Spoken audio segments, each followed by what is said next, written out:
Hello, friends. Hello, and welcome to Dragonmount. That's when I get all proper. That's my proper voice. Now, hello everyone. Welcome to Dragonmount. I am Tom, and I'm flying solo today because the lovely Crystal, my co-host, is out trying to resist the powers of a fascistic empire trying to take over a relative representative democracy in the real world and not in Clone Wars. She lives in Kansas City, and her local government's trying to work with the real Imperials who are trying to infiltrate their public schools to take children away and send them to other countries where they don't live or come from. So anyway, it's just gonna be me today hanging out. Hopefully my co-host Leo will come and join us at some point, but right now his producer chair is empty. He's late for his position, so hopefully he'll come and join us a little bit later. Hello, friends. Hello, everybody. How is everybody doing? It's Madland Shogun and a Wild Brock and a Glenn who could help. Oh yes, sorry, Glenn. We have two guests today, so I figured, you know what, it might be a better idea to to have just the one host today, because then it'll be like one less camera on screen. So I was like, you know what, not a big deal. And it was a last minute kind of thing that Crystal messaged me and was like, I'm going to be late. So she's saving the world. She might come later. We'll see. Yay. Hello. Before I bring in our guest, though, we do have one bit of Wheel of Time news that I have to share with everybody. And it's, I talked about last week how I'm not going to be able to attend WatCon because of the multiple thousands of dollars I had to drop on our cat Landfear, who passed away a couple of months ago. But there has been some other big news. Because that I'm not going, Taylor Napier himself said he can't attend. No, I'm joking. Taylor Napier had to pull out for reasons, but thankfully, because he is the snack warden, he was able to tag in his partner, the Snack Sadai herself, to go and be the guest of honor at WatCon. So if you're going to WatCon, sorry, you don't get to see Taylor Napier's beautiful face. You get to see Priyanka Bo's beautiful face and hang out with her and listen to all of the awesome shit that she's going to have to say about her time on set for the Wheel of Time. It's going to be a lot of fun. But I don't want to keep our guests sitting backstage for any longer than I have to, because I want you guys to talk to them, and I want to share everything they have to say. So coming in first is a fellow con goer who is which is all that we have in common. It's the only bit of his repertoire that we have in common. Everything else, he's just is so freaking awesome. He runs several businesses. He runs an ongoing virtual convention that's been going on for almost, like, I think he said 7 years at this point. They've done thousands of virtual panels with hundreds, if not thousands, of authors and producers and publishers and editors, and one silly content creator who every now and then appears on their things. And he's just a pretty great guy. We've had him on a few times. Huge, gigantic Star Wars nerd. Let's bring in Mr. James P. Nettles. Look, here comes an awesome guest. Mr. Nettles. Shit, you made it sound like I'll be somewhere. You're somewhere. You're here with us. I am here, and I'm very honored to be back, Tom. Thank you. Always a lot of fun. I like having you on because you class up the joint a little bit. Your input and your thoughts on things are always so much more polished than the nonsense that comes out of my mouth. If I'm helping this lady, you're in trouble. I mean, for so many more reasons than that. So many more reasons than that. Yay! Yes, James, you've been on a bunch of times, actually, right? Yeah. We had you on the last time we did Star Wars 2. You were on as well. Yeah, and one time before that, and if I went back and looked, I could probably tell you. Yeah, I don't remember. It all blends together in my head. And then there was one I was supposed to do that somehow or another blew past. I don't remember. Yeah, that was due to my inability to remember things I don't write down. I did a naughty where I invited 2 guests for the same episode, but only wrote one of them down, and then somehow forgot about the lovely James Nettles somehow. I did it. If I had a feeling, but I think I can make my way to forgive myself for allowing you not to remember. That's the most gentle and nicest way you can put it. That doesn't make me look terrible. So thank you for that. But speaking of making everyone look terrible, we're going to bring in a gorgeous, fantastic, lovely human who's going to come and hang out with us here. But before I bring him in, I need to share one other little bit of news that happened over this last weekend. And that is, if anyone has been on TikTok lately, you'll recognize this. I wish my mayor was Jewish. And my mayor was Islamic. My bagels were Jewish, but the Knicks won in 5. Oh,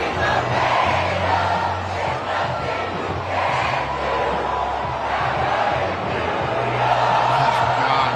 I wish I was there.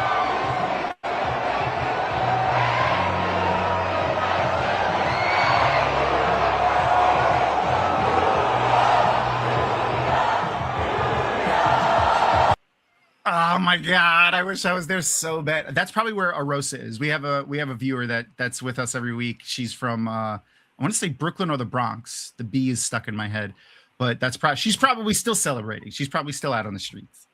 Well, like we were talking about before we got started. So Hurricanes managed to take it last night as well, just up the road from me in Raleigh, or a few hours away, or whatever the case may be, and pulling for a little bit of World Cup, but right now I keep going. My boys in Scotland managed to pull out their first couple of matches. U.S. won their first game. Scotland won their first game. And now, right after this Knicks game, we have a Knicks ticker tape parade coming up on Thursday, and like 3 or 4 World Cup soccer matches up in New York. So it's going to be packed up there. I'm not jealous of Arosa, and anyone that's got to travel in that area, just stay home, really is what you should do. Yeah, if I don't have to go fight that traffic, I'm much happier at this point. Yeah, I gotta say, one of the best things about not living in the New York area is I haven't had to drive on the New Jersey Turnpike in like 7 years, and that's anytime you can avoid having to do that is fantastic.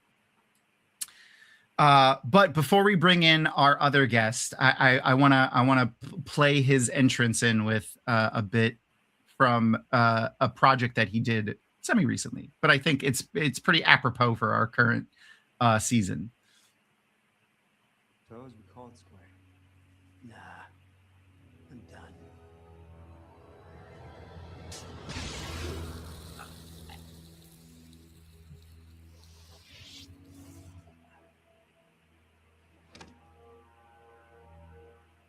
Thanks for that. Drive beside me. Don't thank me yet. Oh, what a day. Rory Ross, the Rory Ross from the Path of the Lost on YouTube. Is that you, buddy? Yes. Hello there. I thought for sure you were going to play the one where I go, witches. I was going to play just the clip of that, but as I was going through it, I was like, we got to show the lightsaber. And then like, I wanted to show I forgot your friend's name. He was playing the character that he was playing, but he looks so much like old Jukta. Yeah. That's my buddy David Bish. What's so funny is when we cast him, when you watch the film, you'll kind of understand maybe a little bit more of the other reason why we cast him. But because I'm supposed to be one of Luke Skywalker's students at his Jedi Academy, left before the ransacking by Kylo Ren. And there's a whole sort of journey he goes through. But it's sort of like Jukta becomes Zetho, my character, his kind of like father figure. And it's like one of those like really weird relationships where Jukta is really trying to just utilize him. He's not necessarily like, yes, he cares about him. But he's much more like, hey, you are like my money bag sort of thing. And I think for Zetho, because there's such a strong resemblance to Luke, there's also that subconscious of like, trying to get that back. Okay. That plays into it. So anyway, but what's funny though is David has never gotten a lookalike job as Luke Skywalker. But That's ever since we crazy. did the trailer, everyone's like, "Oh my god, how'd you get Mark Hamill?" I was like, "You're just that good." Gotta know the man. right people. Yeah, he's Yeah, a nice yeah. guy. He's really cool about stuff. Well, Like what you don't know is he operates under this other name for. Pseudonym. yeah. Oh yeah, pseudonym. That's what those words were supposed to use as writers. I'm- It's Jack Napier now. Yeah. It's his Joker Joker character. And There I'll you go, apologize yeah, for yeah. trying not to hack on everything because I've been fighting a nice some sort of crud for a couple weeks now. So With the amount of conventions that you do, both, I'm sure somehow you could catch things virtually, but in person as well. I'm sure you're exposed to the con crud all the time. yeah, but I barely left the mountain for like 2 weeks. I'm like, where the hell did this come from? I thought it started as allergies, but oh well. So I'll try not to miss the but we'll see how that goes. I forgot you ran away to the mountains. Are you officially in your mountain cabin now? About 50-50. Right now I'm currently hiding up here for the next I don't blame you. week or so. Then I've got to head down. I'll be at LibertyCon in Chattanooga in a week and a half, and then I'll be home for 3 days. Then it's off to Grandfather Mountain Games for 11 days. Nice. Then it's off for a trip. Then I'm home for 3 days. Then it's off to Gen Con. Then I'm home a couple of weeks. Then it's Dragon Con. So, I forgot Dragon Wow. Con September, right? yep, Labor Day weekend. Oh, nice. Atlanta. Have you ever done Dragon Con, Rory? I have not. I've been asked multiple times. It just hasn't worked out in my schedule. But you know, I'm never saying never. I That's have fair. some good friends out there in Atlanta too, and I've heard it's a ruckus, but also a blast. And Oh yeah, it's crazy. you know, yeah, I'd be down. It's like I've been to Dragon Con a bunch of times. I would never, honestly, at my age, I would never go again. Like as just a regular attendee, like only because of how crazy it is.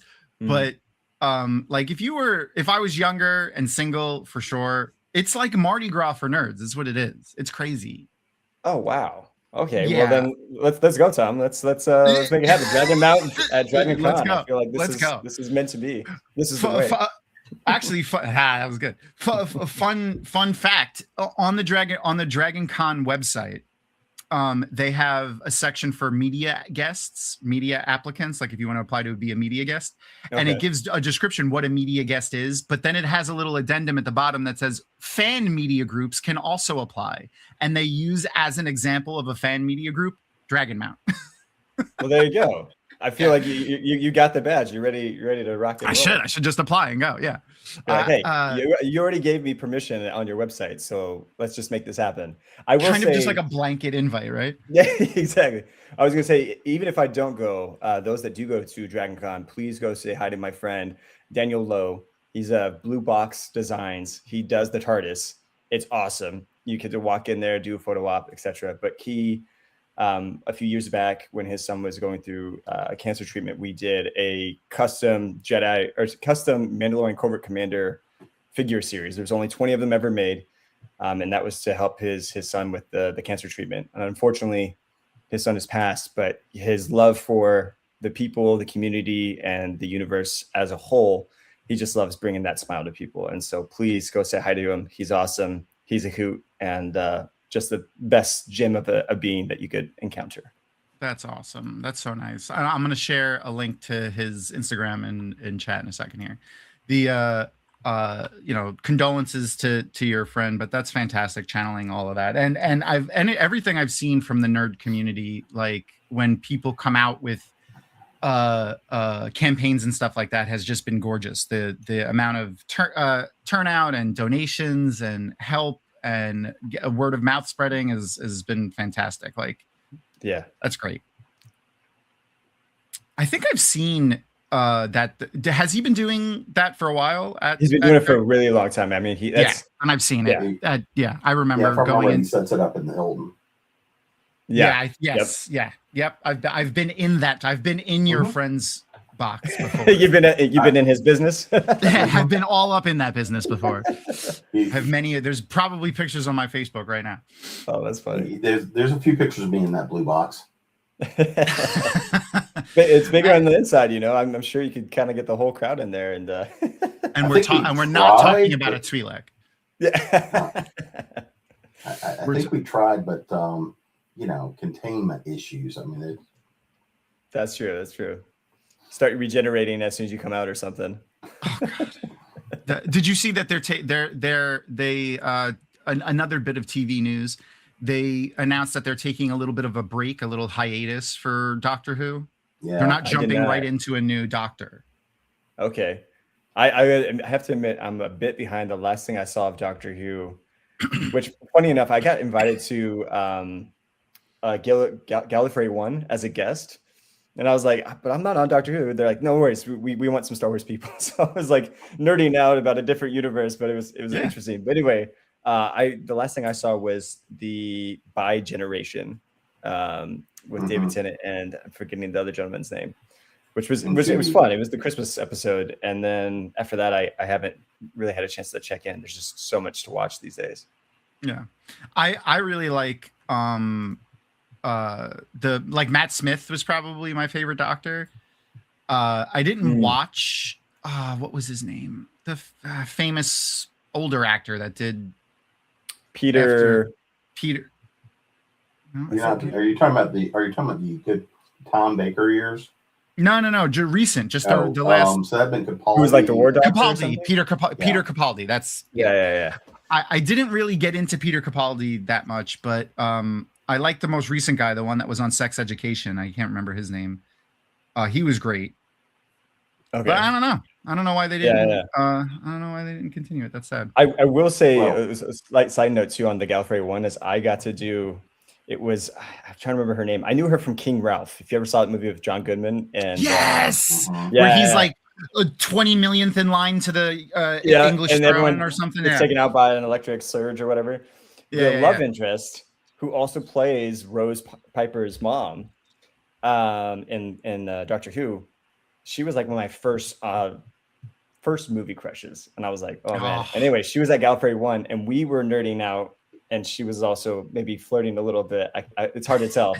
And so we got some photos together, and I was like, oh, that's cool. Oh, I'm married, but hey, thanks. You know, thanks.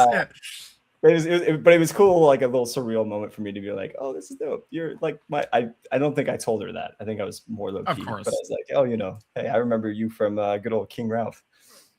Oh my God, King! That I haven't seen that movie probably since the last time it was on like the WB11, like as like the Saturday morning movie or something, or Sunday afternoon movie. Our producer is back, by the way. This is Leo, our producer here. I don't know if you guys. Oh, it's a kid. Yeah. Oh, it's adorable. Yeah, he's back, and his bed is literally right, like next to my keyboard right here. He insists if it gets too look at this. If I don't pay attention to him, he'll start nudging you. Yeah, he gets paid in ear scritches. I kind of have to agree with the geeky hippie biasly a little bit of the David Tennant, because also there's Rory the Roman. So just saying. And then on top of that, my wife actually, she used to be called Come Along Cosplay, but she had a traveling TARDIS. And she got almost every single person to sign it. It is David Tennant's TARDIS. He's the only one that hasn't signed it so far. And she made a K9 as well. I'm like, that's freaking awesome. See, this is I love when you hear nerds finding other nerds and getting together. That's fantastic. That's the same with my wife and I. I discovered independently that she was a huge Wheel of Time fan prior to us dating. Oh, wow. No, I was going to say, my goal is still to build a sauna one of these days that is a TARDIS. That's genius. Okay. So, you're going to send a group invite, right, Jim? Absolutely. Just come on down for the housewarming party and, But it'll have to be rigged so that you're going in the front of it, but when you walk in, the inside will be. Right. It's bigger than it appears. All the little knobs and everything else. Oh, yeah. 100%. This is where it's going to be okay.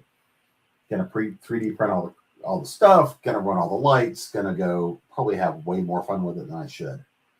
And then discover what moisture does to all of that. But of course, And then also how expensive it would be to heat every square inch you get bigger. Oh, absolutely. Yeah. But back I don't not to check too far out of context, but Rory, the last time we had you here was like, I want to say it was like over a year ago, and it was If it was before Mando season 3 came out, 2 years ago. It was like no, two and a half. that's like almost 4 years ago. Was it? No, it wasn't. Was it 4 years ago? 2022 is when Mando season 3 came out. Okay. I think. I'm pretty. Oh no. 23. 23 is when Mando season 3 came out. So 3 years ago. Yeah. Okay. Damn, it's been it. You know what? Like if someone asked me how long I've been doing the content creation thing, I'd be like, oh, I don't know, 2-3 years. It's been like 8 years, and I didn't realize that. Hey, that's impressive. It goes fast, and then reminds you how fast it goes. Oh my god, yeah, it does. It's insane. But the reason was before you came, you were you couldn't tell us which Mandalorian you were going to be in Mandalorian, right? And now obviously you can. So what you sent me a batch of pictures. Let me click on this other link that I don't think. Yeah, now I'm thinking about it. I don't know if that actual picture is on there. Yeah, I was gonna say I think that's all Mandalorian armor. Yeah, no, you're good. You're good. I'll grab a picture from the episode. If you just do like a Google Rory Ross Mandalorian, it'll. Oh, okay, Rory Ross. Not to. It sounds so conceited, but it'll hey, listen. Up. So if I type Rory RO into Google search, your face is the first thing that pops up. So like it's not like it's. But not I'm not really on famous birthdays. What's up with that? No. Oh yeah, well they have a picture right on your IMDb for it too. What armor color was your Mandalorian? So I was the Mandalorian Covert Commander. Depending on if it was battle damage or not, basically it was like an orangish yellow.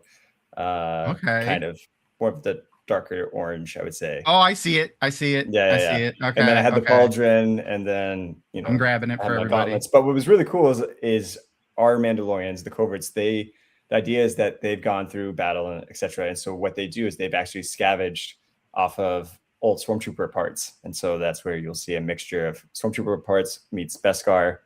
And I was like in the second in command of Paz Vizsla. It was sort of the idea.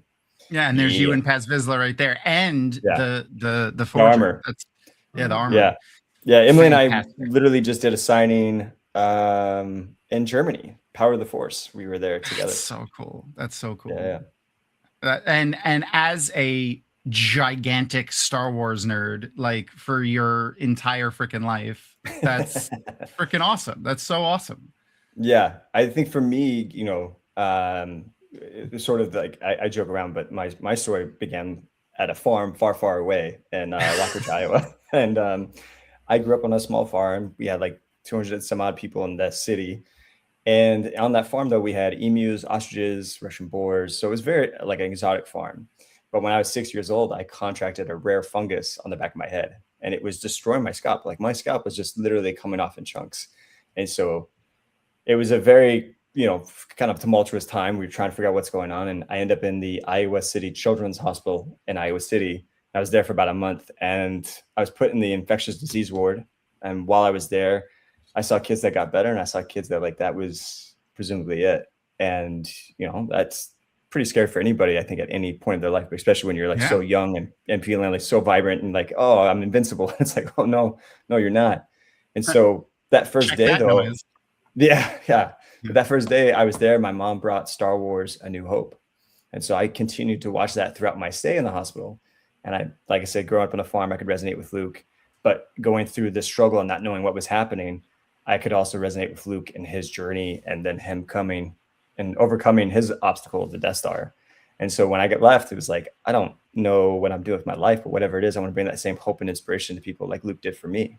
And so fast forward, I've had other instances of Star Wars like mixing in my life, but now when I'm doing the conventions, 5% of whatever I make goes back to that same hospital. So it's a way to pay it forward and to give that same hope and inspiration to people like Luke did for me.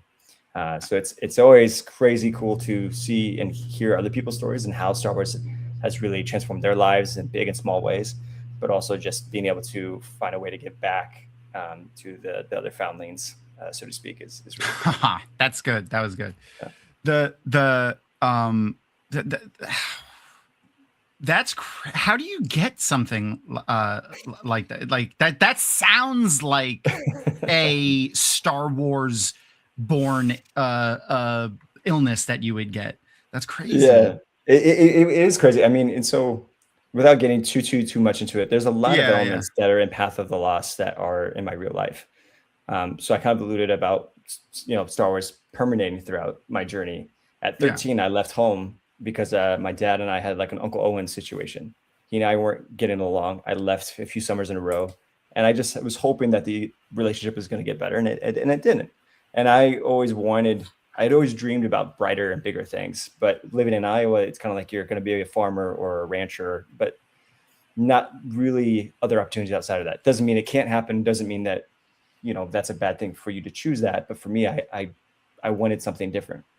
And so I ended up leaving at 13 and I went out on my own, and I did forge my own path. I did go ahead and kind of become, get the power converters at Tashi Station or decide to join the rebellion. Yeah. And so it's been really cool of a journey. And then same thing with Zetho, that was sort of kind of his journey. And my mom, I remember when I actually said, hey, I wanted to leave, that was hard for her, but she made the decision of saying, like, this is a brighter future for my son. And that's, if you watch Path of the Lost, you'll see a lot of those different elements. And then if you want to, you can watch, there's a whole BTS that we did when we did the screening, and just kind of goes through more of that story. But I'll say this, when I was filming Path of the Lost, there was one particular night where we just got done with a really long day of filming, and I'm looking out in the stars, and I can remember as a kid looking out in the stars back in Iowa and thinking, like, man, is this all I'm going to see? Is this all I'm ever going to be? Is just here? And now fast forwarding to here I am, I'm filming this story that I'm so passionate about, of this universe and this galaxy and this something so meaningful in my life with some amazing people. And not only that, but I'm also an actor in LA. I've been able to be in a lot of cool projects. I've been able to do a lot of great things. And just to realize that I was able to go further, and so can other people. And then the crazy part for me was telling this story in front of 120 people who watched the premiere at a theater that we rented. That's and I was just overwhelmed with emotions of being like, these are people, some people who worked on the film, some people who were like friends and family, but they didn't really have anything, they didn't have to stand up to applaud for the movie after it ended. And overwhelmingly, we had a positive response. And so saying that, and then having that sort of validation, but also just like moment of being able to share something so sincere and so vulnerable was priceless and amazing. That's so great. And to think you only had to go through, some people have to go through therapy their whole lives, but you get to do it for real on stage and through the medium of Star Wars. It's fantastic. Right. All you needed was one existential crisis at a young age, and it was fine. My path is set. This is the way. This is the way. Yeah. Jim, remind me, Jim, did you also grow up in a small town? I don't remember. Oh yeah. Yeah, I thought so. Yeah. So I grew up in a small town, basically the middle of low country South Carolina. And like generally theater and, creative writing aren't really small town. Well, my mother was an English teacher. Oh, well, there you go. Okay. Right. I came from a long line of teachers, and small business and politics and all the rest of it. So going that way, growing up as a writer, I grew up kind of in both worlds, no matter what I've always done my entire life. Right. I mean, growing up in small business as a kid with, hardware store, grocery store, and farm stuff and all this stuff out in the country, you go through and you learn a whole lot about where does life come from? Where does it go to, learning to cut meat and learning how to stock shelves and do the books and, have literally high explosives at your hands at 8 years old. Really a lot of fun. How I survived my childhood is frequently up for debate, other than the fact that pretty sure the fleet of, guardian angels I've got that rotate in and out. It's kind of that, oh shit, you drew that duty sort of thing. Yeah. And so that was where I was until I was a teenager, and then we moved to Central South Carolina, and you know, I got started writing in media kind of when I was in high school, and I was a photographer and all the kind of good stuff, and going to college, because again, I can't ever just take one singular path. I was in, business and technology and all this kind of cool stuff, and cultural anthropology. That's cool. So pick your path. And, I started out in media and covered pretty much some of everything. But at the same time, I grew up reading a ton. And what does every reader want to do but become a writer? And I was fortunate, fairly young, to get some stuff published, mostly short stuff. And then was kind of in and out and back and forth for a while, and then quit for a while. And I was traveling and working and doing all the good stuff. Thankfully, most of the existential crises I had and the rest of my life were my own fault. So, but I was fortunate in that working and traveling and consulting and doing all the stuff that I was doing, when you're living in hotels and airports and all that kind of stuff, you get to see some of everything. And, having worked in a lot of the countries I've worked in and places I have, you can only watch so much bad TV. And so I started writing again to help process. That was my way of thinking and processing. And probably, I don't know, because I was still doing a lot of nonfiction, right? Articles, publications, things like that. But I went back into fiction better than 15 years ago at this point. And it was kind of accidental, and I was very fortunate in having some stuff catch. And well, so are we, because then we get to that we wouldn't see you otherwise. I now wouldn't. You got to put up with my met shit. you. I just, but right now I am only 6 months late on the first book in a new series.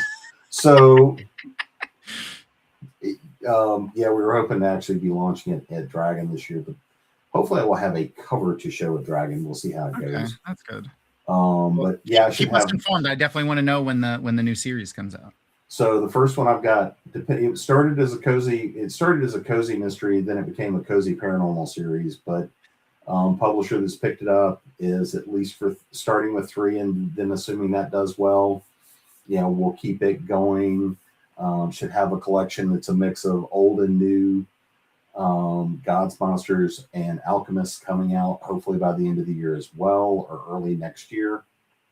That's cool. And then I should and shopping a new kind of hard space opera right now, so we'll see how that goes. If not, they're wanting to pick it up. And that's my preferred. I get a lot of flack sometimes from chat and from when I do this, when I say this on panels, but I'm not a big sci-fi reader. It's the space opera side of things that I like. I've read almost every Star Wars book. I've read a ton of the Firefly comics and the short and the short stories that they did of that. But whenever I've tried to get into hard sci-fi, I can't do it. It's one of those things that is hard enough to satisfy kind of my internal, but there's nothing I write that's not just snarky as hell. I don't disagree with you. Oh, well, that's a lot of fun. But though, this new series you have coming out, would you say Gods, Monsters? So that's a collection. So that's like a fantasy. Oh, okay, it's the collection. Okay, that's a collection. Yeah, the new series is tentatively titled the Dr. Thistle Mysteries. Okay, cool. And the premise is, just imagine if Hogwarts had a retirement home, and that was Cade's Cove. That is hilarious. I love that. Yeah, it makes me think of that new-ish. Pierce Brosnan is in it. It's like a Pierce Brosnan, Helen Mirren. Yep, and I don't remember the name of it is. I don't remember. Yeah, but imagine that with a bit of magic. Retirement home with that. Yeah, that would be that. That's what popped into my head. Was that with a little, because it's like a little bit of a comedy, but kind of still a whodunit, and then just throw magic into it. That would be a lot of fun. Yeah, it came about because I cracked a joke teaching a workshop to a bunch of writers, and they went, "Where's that series?" And I was like, "Oh." I said, "When somebody buys it, I'll start writing."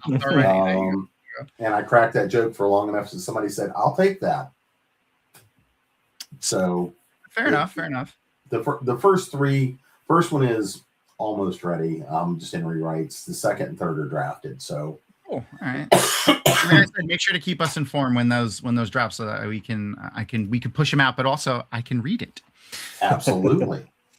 So Rory, this was sitting like your webpage was sitting like behind my screen here for a second, and this one picture has been staring at me. And then when he started talking about like gods, monsters, alchemy, and like non-science fiction stuff, this picture kind of jumped out at me. So now I want to ask you a question about this picture.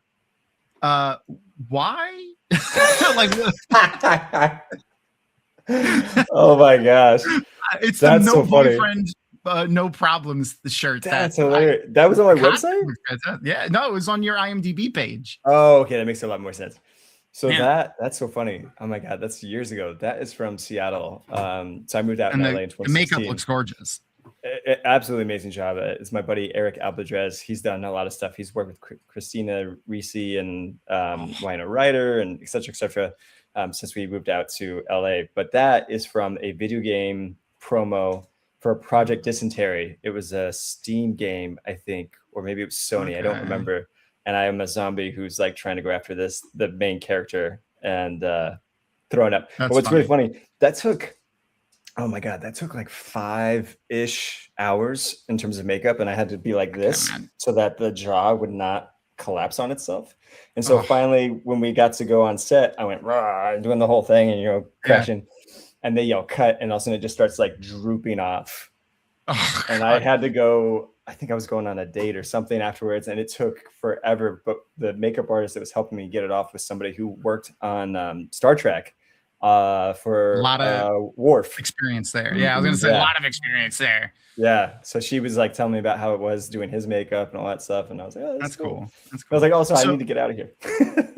So you've had a lot of Star Wars experience and stuff. The question that popped into my head: what's the complete other end of the spectrum of something that you've worked on that's not even remotely close to being related to Star Wars? Like something that's like, oh yeah, I did Star Wars and this, and I was also in this My Little Pony shoot or something. You can show this. Okay. Either if you're able to pull up my Instagram really quick, or you can do YouTube. It's one of my pinned videos, but I was Chester Bennington of Lincoln Park. I was his stunt and body double. That's so freaking he and I awesome. became really good friends. It was also Ravenclaw. And I was supposed to come out for when he came back from Europe. I was going to shave my head and I was supposed to come out on stage and introduce him. But we became really close friends. But if you look on Instagram or on YouTube, you could do Lincoln Park behind the scenes heavy, and you can see him and I talking and how much I look way different, transformed. I had fake gauges in, glasses, the whole 9 yards. Here's your Instagram. Right there, Chester, the second one. This one? Yeah. You could turn on the volume.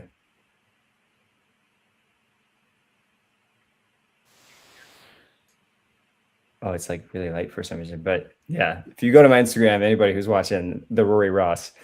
And That's it's really literally cool. What's funny about this whole thing is what happened and what I'm explaining here.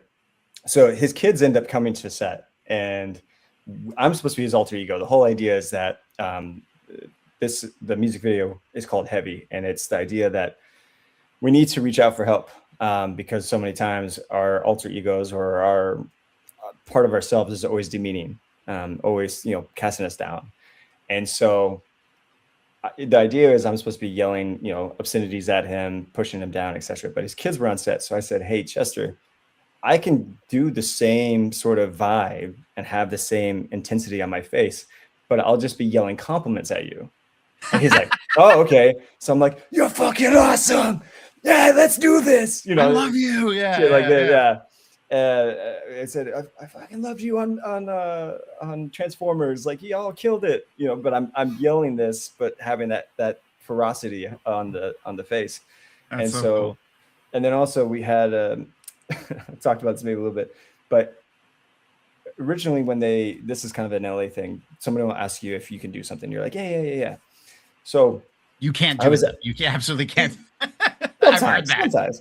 And so I was asked at this at the audition of being like, "Hey, do you have stunt experience?" And I was like, "Yeah, I did technically have some, but I'm not like a stunt performer." There's kind of a difference there, right? So anyway, the day comes up, I show up on set, and they said the stunt coordinator isn't here. He's not going to show up for whatever reason. And so they said, but that's okay because you know how to fight, right? And I'm like, well, I have the job, not really, kind of. We can make something work. And so they're like, all right, so Chester, can you guys go into the back room and basically figure this out? You got 30 minutes. I'm like, all right, cool. So we get in the room, and they wanted me to grab him from behind like this. And so we are kind of rehearsing that, and I do it, and he's like, hey, man, you can't touch this. This is how I get paid. And I was like, I got you, man. I got you. So, kind of fake it. Yeah. And they said, just get me from behind. And then we just spent 30 minutes of sex jokes and crap like that because we were too immature to do anything else. Sounds about right. Sounds about right. Making crude jokes the whole time. And then we get on set and they're like, you guys rehearsed this, right? And we're like, yeah, absolutely. And we went at it and it turned out great. A lot of people were very surprised that there was an actual second person, and I mimicked his moves, his movement, so that it was hard to tell who was who. And that was a lot of fun. I feel like bonding with someone like that and gaining that little bit of trust with them is just as, beneficial as, rehearsing something, but getting no personal kind of connection with them. Because, if they trust you to do the thing, it'll look better. I don't know. I feel like that was also good to do. 100%. And he and I have a lot of similar backstories and stuff like that. And, we did really get really close, and we did accidentally hit each other a few times. But, we were good sports about it. And he would say, I'm going to hit fake daddy. And so then his kids were like, oh, okay, that's fine. Okay. And yeah, we even did a thing at Long Beach Grand Prix that year in April. He had me come out there, and then we did a charity thing where the jacket that I wore for the music video, we signed that for his charity, Music for Relief. So for me, charity has always been a massive thing, obviously, because of the whole Star Wars and the kids. Like even before I was on Star Wars, I was finding ways of doing charity. And like even on that Born to Be a Jedi, the drive, you could see where I shaved my head into a rainbow mohawk after I raised over $3,000 to build bathrooms in Honduras. So I've always tried to find creative ways of giving back, so that other people, are jumping on board too. But that's great. Yeah. Chester is awesome. That's awesome. That's so cool. Thank you. Erin is sharing the link in chat to remind me. We are going to be doing the watch party for the episode soon. I will share the link so that you guys can click on it as well if you want to watch the episode with it. You don't have to. It really just for prompts for us to talk about what's going on. But for our viewers, if you would like to watch the episode, go ahead and follow that link, and you can join. You'll find the instructions on how to join the watch party, and I will share it for you guys in our chat here in a second. One of the other things that I need to do is, and thankfully the lovely Rapunzel in chat and who does fantastic stuff for the show reminded me beforehand, and I totally downloaded and uploaded the pictures onto my thing. Not just now. Planning. It's all about planning. Exactly. Right. I remembered to do a lot of this stuff, just not everything. I think that's progress, right? So Dragonmount, we started doing our book club, which is hosted for our Patreon followers, even our free tier followers. So if you want to join a fantastic book club and possibly get free books, go and check out the Dragonmount Patreon and join our book club. So our most recent book that we're doing is The Witch King by Martha Wells. And here is a picture of the free books that you could possibly win. Okay. And Tor sent us a bunch of books. It was really funny that we're doing The Witch King, and they sent us, I don't know, like 1, 2, 3, 30 books of the second book, and 6 books of the first book. But I'm not going to look a gift horse in the mouth too long. So, congratulations again on everyone that won the first book. Those should be arriving soon. I sent them out on Friday, so they should be getting there this week sometime. And then the other thing is that we're going to be giving away those Queen Demon books. So go and check out the Dragonmount Patreon. Like I said, even if you follow for free, you can join the book club itself and possibly win a free book. So that'll be a ton of fun. And then the other thing that we're doing for the book club, which is different than any other book club I've seen, is at the end, which is we do it in 4 books a year, 1 a quarter. I was like, a quarter is 4, right? I have my brain. Sorry. We're doing 4 books a year, but we have 3 months to read them. So like, it's not like this thing where it's like a book a week or something like that. So don't worry about it. But the cool thing is we're interviewing the author at the end of the book. So in July, when we're done with The Witch King, at the end of July, we're going to be, for Martha, we had to do it a little toward the beginning of July. This was all she had available. So July 11th, we'll be hanging out with Martha for an hour. It's going to be an interview and a live Q&A with the book club. So we'll record it and put it on YouTube later. But if you're in the book club, you'll get links so you could join and hang out backstage and possibly ask Martha questions if you're so inclined. So that should be a ton of fun. And the last bit of news is, again, another thing for our Patreon followers, you could submit questions to Maria Simmons for our friends here. Maria was Robert Jordan's right-hand woman on the Wheel of Time. So she was his lead assistant, lead research assistant, continuity expert. He would hand her pages, and then she would be like, "Oh no, this character has blue eyes, not green eyes. Oh, she's from this country, not that." Like, she was the continuity person, like, for Robert Jordan. And you could submit questions to her, and she may or may not answer them. And then we've been releasing them, slowly but surely, once a month. And this is hers for this month. So the question was, if stuck in an elevator, who would be the first character that comes to mind that you think would panic, and who would handle it like a champ? She said, I think Rand would totally panic for obvious reasons for those who have read the series.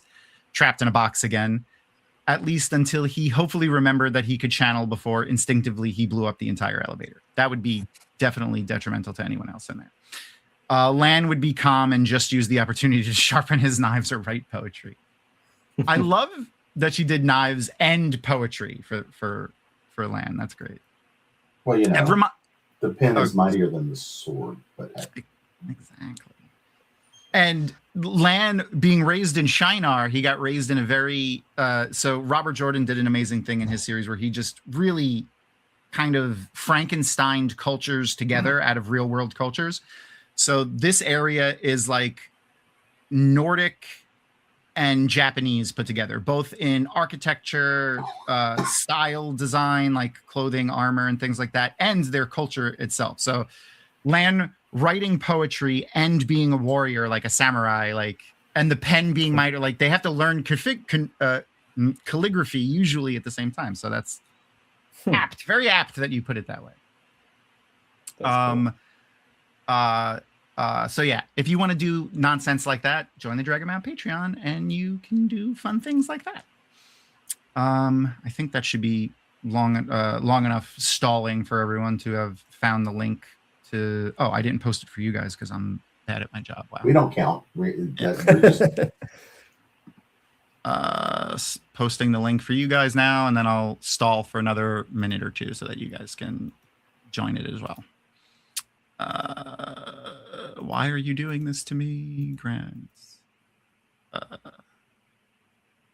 There we go. Discord does not like to do things when I'm streaming. Okay, there you go. So there's a link in the private chat there. If you want to do the watch party, just click that. It'll bring you to the instructions on how to join the watch party, or the watch party itself. And Leo is ready to start watching the show. But the one other bit I wanted to share about last week's episode was the redeeming episode for Ventress. Do you guys remember? Yeah. So that's Mother Talzin. We're back on the Night Sisters. We're back on Dathomir. And one thing I forgot to share last week is that Mother Talzin, and I can't believe I forgot this, is voiced by oh shit, what's her name? I forgot. Is it Claudia Black or Claudia? No. It's Rita Repulsa. Something. Oh, really? Something Goodson. Yeah. Her last name is Goodson. So chat, tell me what her name is. I forgot her first name, but her last name is Goodson. So our Rita Repulsa, the voice of Rita Repulsa from the Power Rangers, but also I completely whiffed. I did not know how many characters she did. She's been on Dragon Ball. She's done like 300 different animes. She was Son Goku on Dragon Ball Z, the young version of him when he got shrank down to size. Oh, wow. She's been on Pokemon. She's been literally on like 500 different things. It's crazy. Dang. And knowing that she was Rita Repulsa, I totally can hear it in Mother Talzin now. And since our first episode is still on Dathomir, we can listen for that. But I was going to ask you guys, what's your feelings on these on the redemptions for the Dark Jedi, Jim? Like for Ventress, she's becoming like honestly one of the more interesting characters in the entirety of Clone Wars, for me at least. So I love a good redemption, but here's the thing.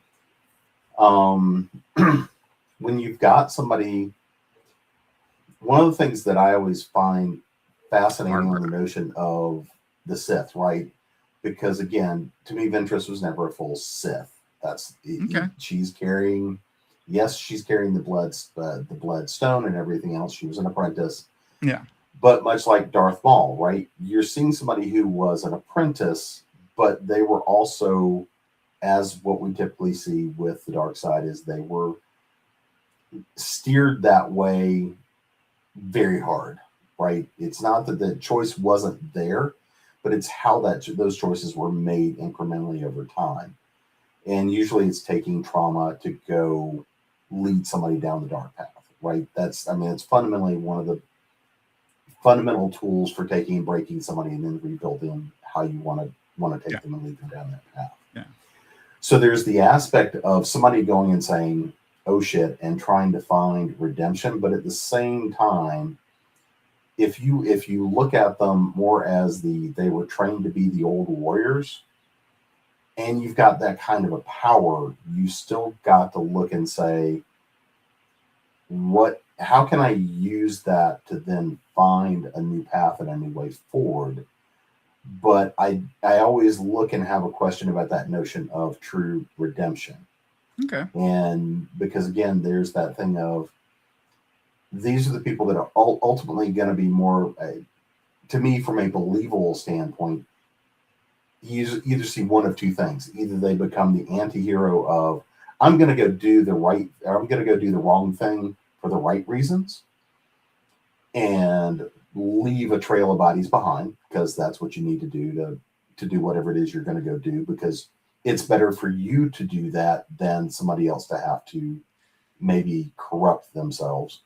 Or B, sounds like the Jedi in the Clone Wars, pretty much.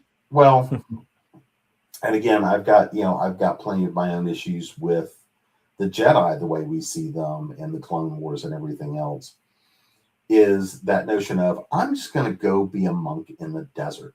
And I'm pretty sure I would be much more apt, as I sit on the top of a mountain right now, to go and say, no, I do not have Force lightning. I've tried. It's never worked for me, but I keep trying. But for me, it's more that notion of, I like to see that idea that there's always a possibility of somebody coming back from that distance, but there's work involved, right? You don't go and have that magic realization one day of, oh, I fucked up. Yeah. I'm sorry. It's all okay now, right? No. It's the same thing as being an addict, right? You're always one day away from falling over that edge again. Yeah. All right. So similar question for you, Rory, and it's on that same line. And so just for clarity purposes, have you read the Star Wars like legend books ever? Any of them? I've read like the ones that aren't canon anymore. Yeah. Okay, like the Thrawn trilogy. They call them legends now because they're not. Yeah. So one of the things that I liked the most about the Legends books, and you just made me think about this, Jim, which was in, I don't remember which series it was. There's a dark Jedi or former Sith that comes back and is like redeemed, and they rejoin the Jedi Order. And then the entire government and all of the people were like, what the fuck?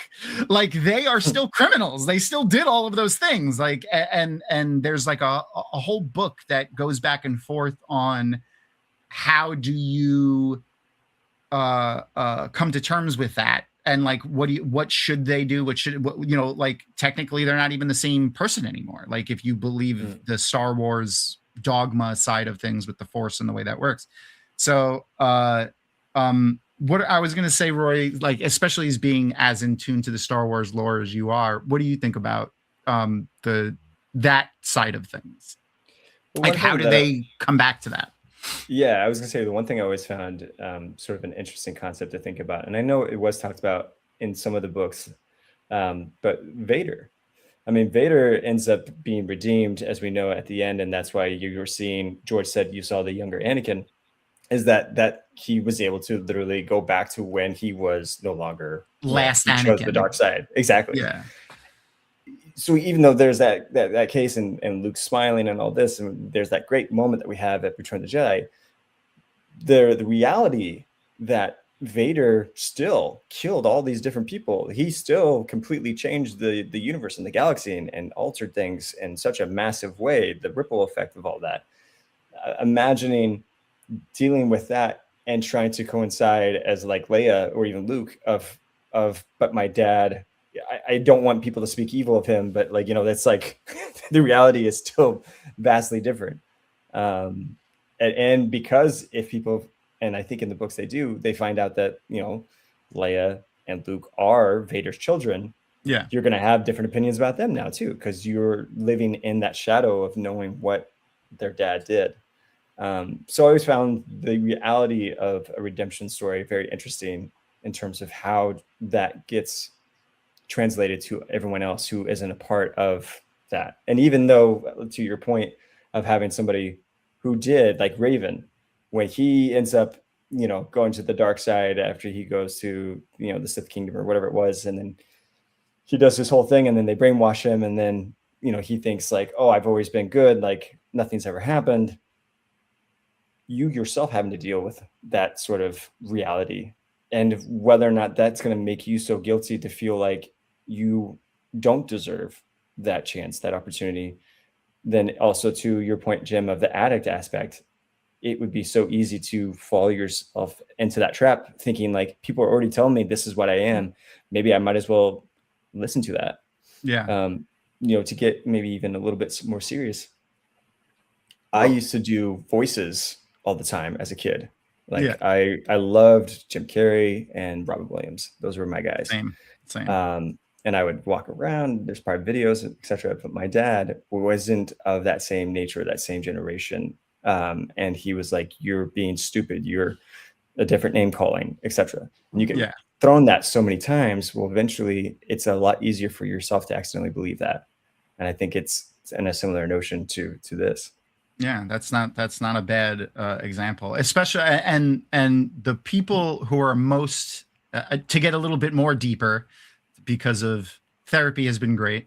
It's just as bad when you do it to yourself. Mm-hmm. Yeah, you'll start believing it if you do it to yourself too. So just to leave you with that. But to just chime back in on the redemption arc side of things, and only because I thought of it when you guys were talking about the redemption stuff. My still favorite redemption arc in all of media, like it doesn't matter, book, cartoon, TV, movie, comic book, everything, is still Zuko from Avatar: The Last Airbender. It was the best redemption arc I've seen in media ever. And that character, the fact that his character came to be as an afterthought.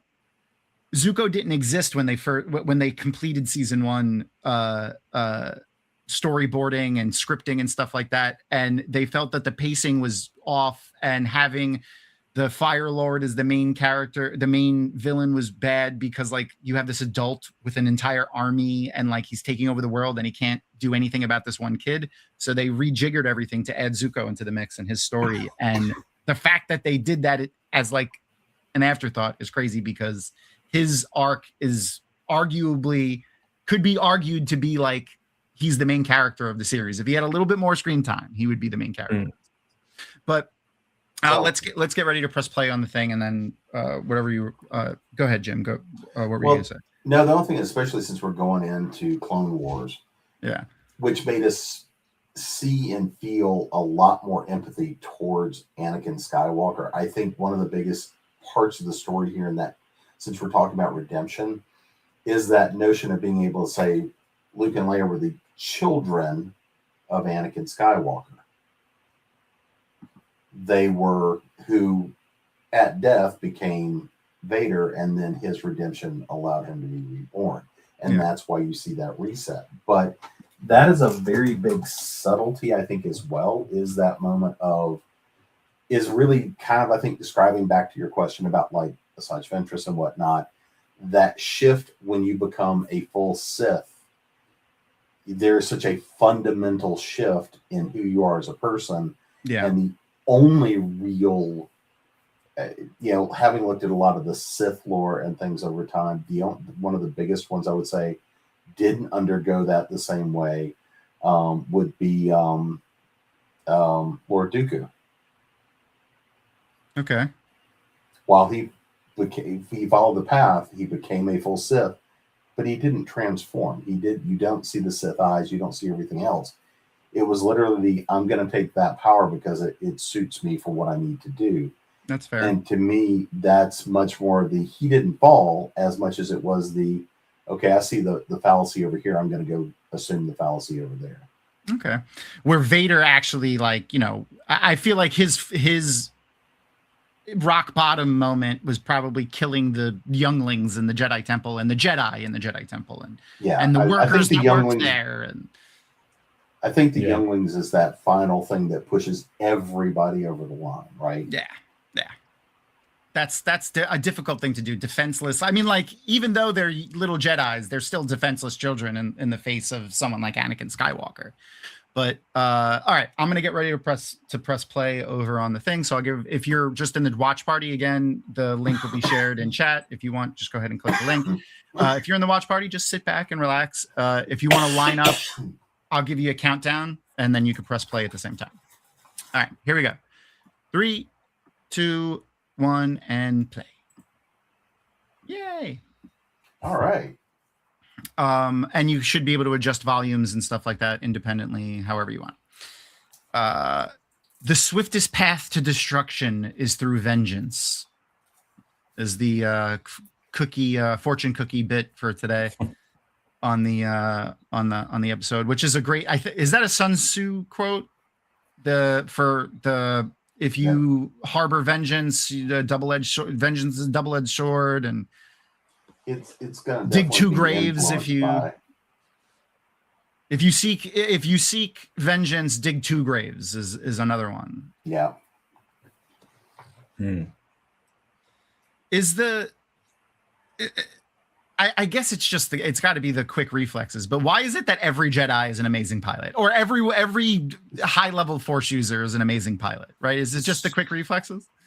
So one of the fun things when you go geeking out, I watched this a while back, but somebody broke down talking about the different fighter craft in the Star Wars universe, and one of the things they dove into really deep, and I think this was on, I'll remember, it was Generation Tech. It was probably on the Generation Tech channel. Okay. But he went through and did a great breakdown on the fighters, but spent a bunch of time talking about the manufacturers and the companies that built basically the Jedi starfighters, and the fact that nobody else would be able to fly them because they were stripped down so much they didn't have a lot of the stuff, and it was literally down to nobody else would be able to fly them because they were that unstable and that much, and that it was because of that gave them a lot more flexibility in their flying characteristics. And okay, not to be a complete and total nerd about it. Nah, it makes sense. It makes sense. When I always thought of the especially for the Jedi, the Force aspect, a large portion of it is being able to almost have like Spidey sense, your preconceived notion of what. Yeah, a little bit of a precognition, like you know danger is coming. Yeah. Well, Spidey sense is a good one. Well, and that's one of the things they talk about the Jedi's having is that prescience, right? Think about like from Dune and the Navigators. Prescience is what allows them to navigate the universe. Well, that's one of the influences we see make its way, is that notion of prescience make its way into the Force. Right. Okay. The like for me, also just seeing this Anakin scene right here, the Clone Wars. Oh, and only because we're going to talk about the writing for a second, another little tie-in for Avatar: The Last Airbender. I don't know if you guys are aware. Dave Filoni. Yeah, Dave Filoni was one of the lead writers, and I think he was also a producer and a director for some of that the first season's episodes. Avatar.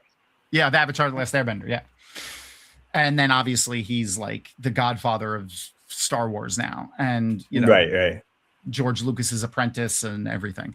But another cool thing that I wanted to mention is the last episode with Ventress betraying, Dooku being betrayed and Ventress trying to kill Dooku, and the lead up into this one, and this episode with Savage Opress, both written by is it Katie Lucas, I think, or Caitlin Lucas, George Lucas's daughter. Mm-hmm.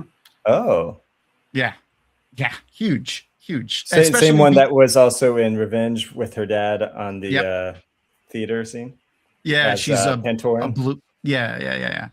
I forgot. And a couple episodes ago, we did. His character was in an like episode 11 or something like that, and they actually retconned to make. Okay, his And daughter played. Yeah, but his daughter in the movie wasn't related to the senator. But then when they did this episode of Clone Wars, they took that character from the movie that his daughter played and made her the senator's daughter in the Clone Wars episode. But she was a completely different alien species in the movie. She was a Twi'lek in the movie, and then they made her whatever he is. I forgot what he is in the another blue species, but one that I don't remember off the top of my head. But Pantoran is also what we Clune in Path of the Lost. That's what he is. He's an augmented Pantoran. All right. Yeah, I wasn't sure. He's blue for sure. Yeah. Not a chiss because he doesn't have the red eyes. Not a chiss. Yeah, no red eyes. That's the only one that I can remember off the top of my head. If it's not the elephant from the Max Rebo band. I don't remember their race. Oh, yeah. Or it's Max Rebo, but I can't remember what his race is. Yeah, what his species. Yeah. Ah, God. So at this point, Ventress too is so broken because now she's been, her whole, like you said, she grew up, she had a terrible young life, and the Sith targeted her for that because she was strong in the Force and she comes from trauma.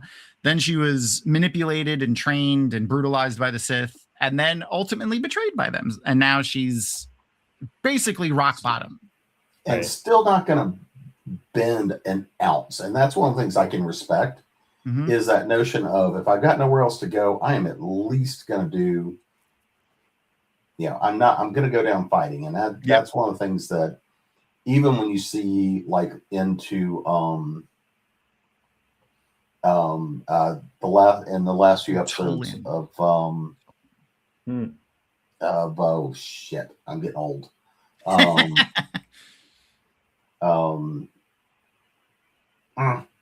But when you see her kind of on that redemption arc and trying to be the hero at the end of the day, in the episodes that they did, the final season of Clone Wars. No, Clone Wars. Bad Batch. Bad Batch. Bad Batch. Right. Yeah. Sorry. She goes with Hunter. I hate getting old and seeing Yeah. But those final episodes you get to see with Bad Batch, and I love Bad Batch. Me too. Yeah. And Tales of the. Tales of the Jedi. Yeah. Tales of the Force. There's Tales of the Empire and Tales of the Jedi, but I'm forgetting which one. She had Empire. She was Empire. Yeah. They'd show her like basically what happens to her after the when she leaves from Quinlan Voss and is like reborn, and she has to choose, which is part of the Dark Disciple storyline that they originally had, because in Quinlan Voss and her are supposed to assassinate Dooku, and then there's a whole thing that happens. Quinlan goes to the dark side for a second.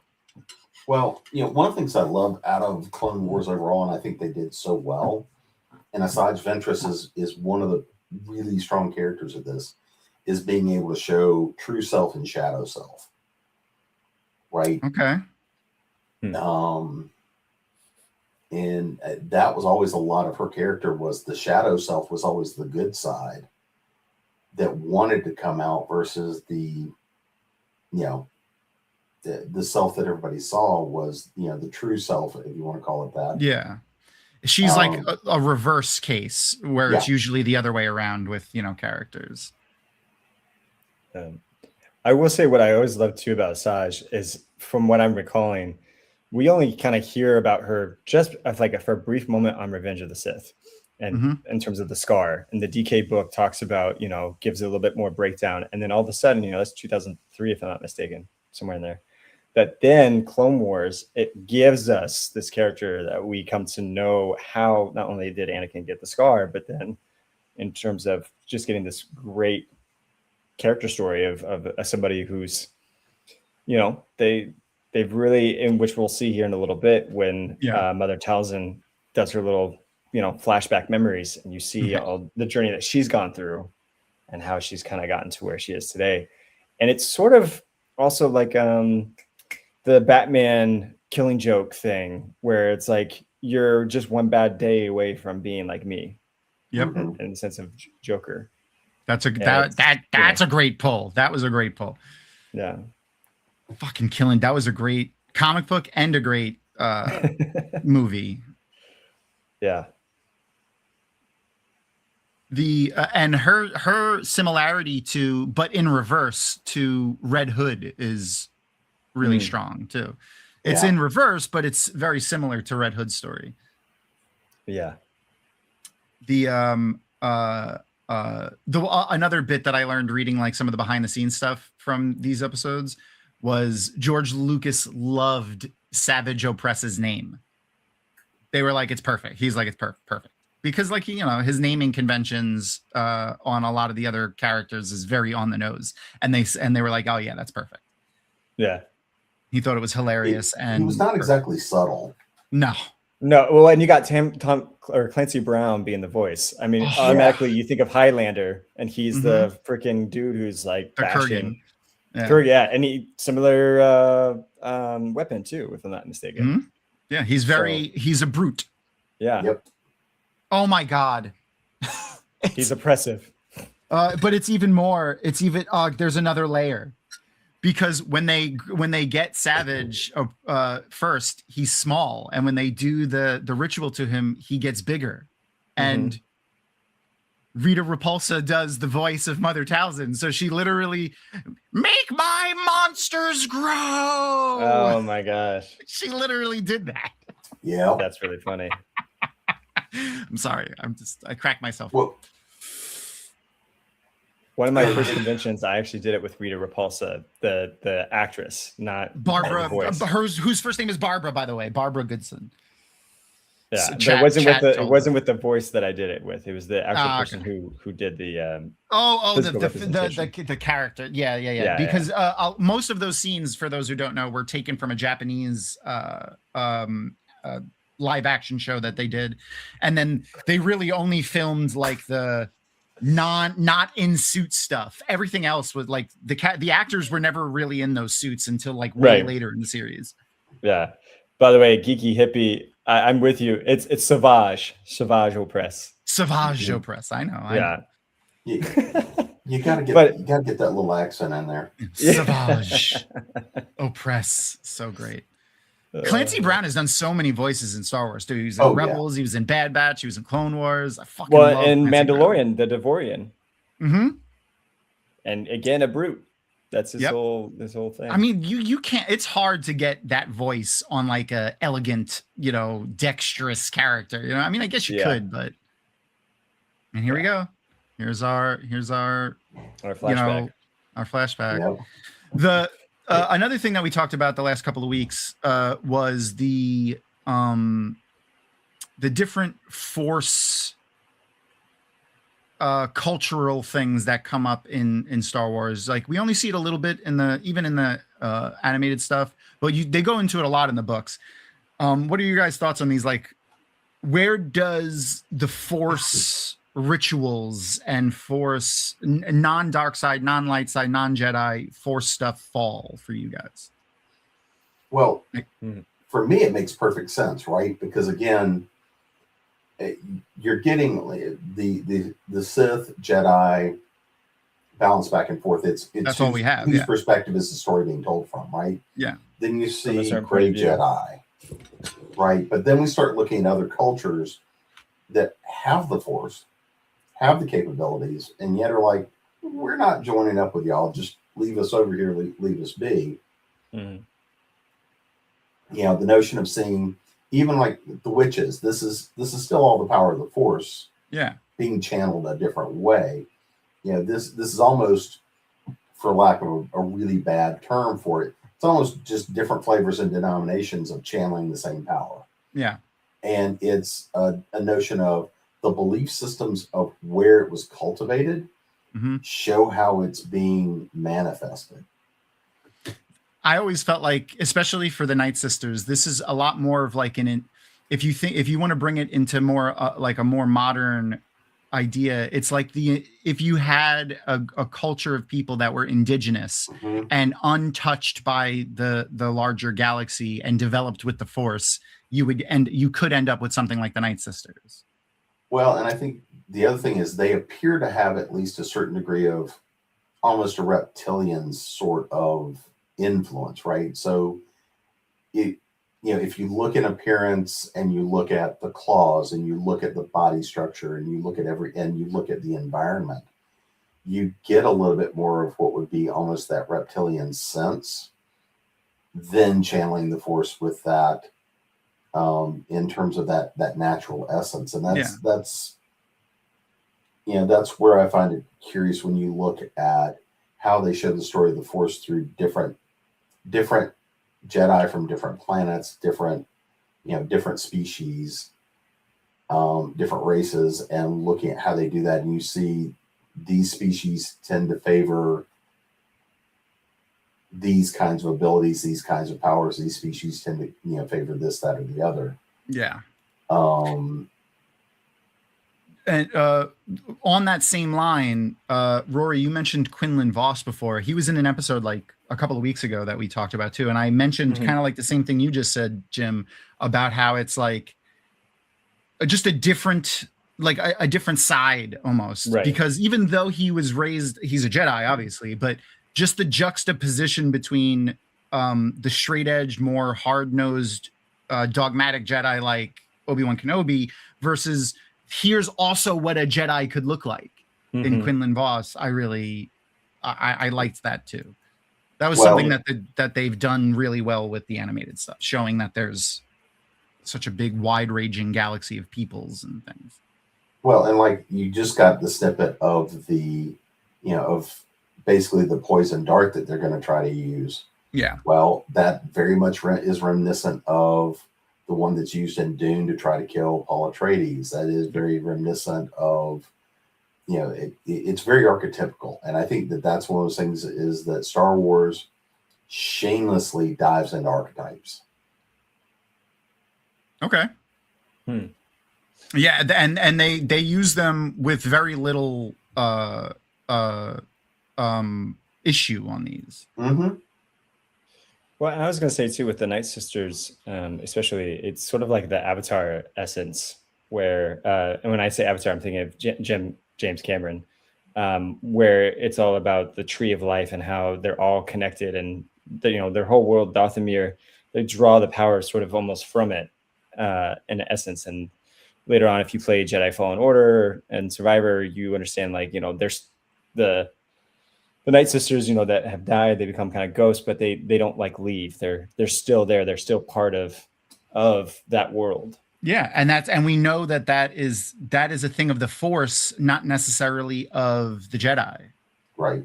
So to see how it manifests on these different planets adds such a level to, and again, from George Lucas's daughter, I want to find her name so I get it right. I believe it's Katie or Catherine because it starts with a K.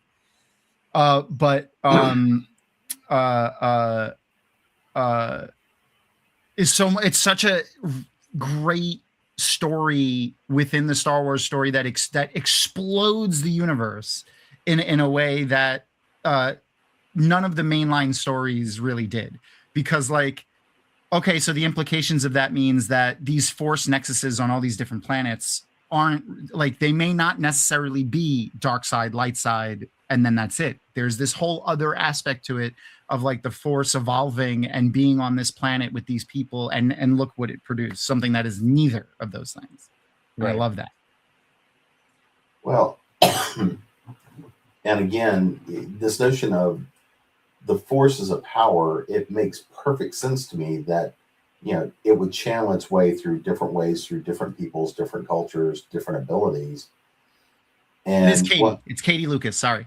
Oh no, that's and then one of the things that always does bother me a little bit is when you see that where they're like, well, this particular species, they usually don't get a whole lot of Force users in it.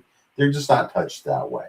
Yeah, that's one of those things that always when I see that or hear that, it's kind of a, is it because that, or is it because they don't get touched the way that you interpret it?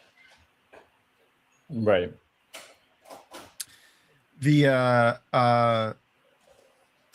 Yeah, no, I never heard of that. They're talking about, in chat's talking about Earth 2, a show from the 1980s. Oh, I loved Earth 2. Tim Curry was fantastic in that. Yeah, she just said Tim Curry. I can't believe I've never heard of it.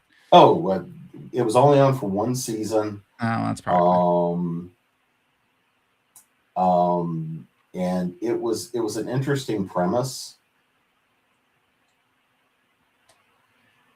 It was one of those things that I think probably was a couple of years. Oh, Clancy too Brown early. also. That's why they're talking about Clancy it. Brown was in it. They're saying he was a gentle human in it. Oh, okay. So like the one of the only things that he was like, he's always gruff. Right. But I get it. Yeah. You can, I guess a younger him too. Yeah, oh, yeah. I mean, this is 30 years ago, probably. Yeah. Look at that. Or more. He looks like a baby. Okay. So wow. Yeah. Finish feeling old. The whatchamacall, new Highlander stuff I'm a little excited for. Kind of excited. Oh, with Could be Superman. Henry Cavill. Cavill. My only hope there is because Henry Cavill is such a super fan, and when he does stuff, he is such a super fan. I'm holding out extreme hopes for that, but I am too. I'm optimistic. Yeah. You know, I was gonna say just randomly. So when they were doing the duel, I love how Dooku, you know, he just channels the Force and he does his Makashi, the famous, Yep, and then comes down and he's just like, I'm ready to take everybody on. Yeah, which is all from Sir Christopher Lee, is like a world-renowned, or had been a world-renowned fencer. So all of the stuff that Dooku's entire fighting everything is from Sir Christopher Lee being a fencer. All the choreography he did himself. Wow. He was specifically requested to have that curved lightsaber blade because that's the sword handle type that he's most used to, which is an insane thing to say. That's well, if you remember, he was in I think it was OSS, but he was you know, an op in World War II. Funny enough, speaking of Henry Cavill, the movie, the Ministry of Ungentlemanly Warfare, Christopher Lee was one of the founding members of the Ministry of Ungentlemanly Warfare, because that's a real thing. That if you read the Winston book Churchill on that, did. the book is fascinating. I've used that to teach workshops about organizational structure and restructuring.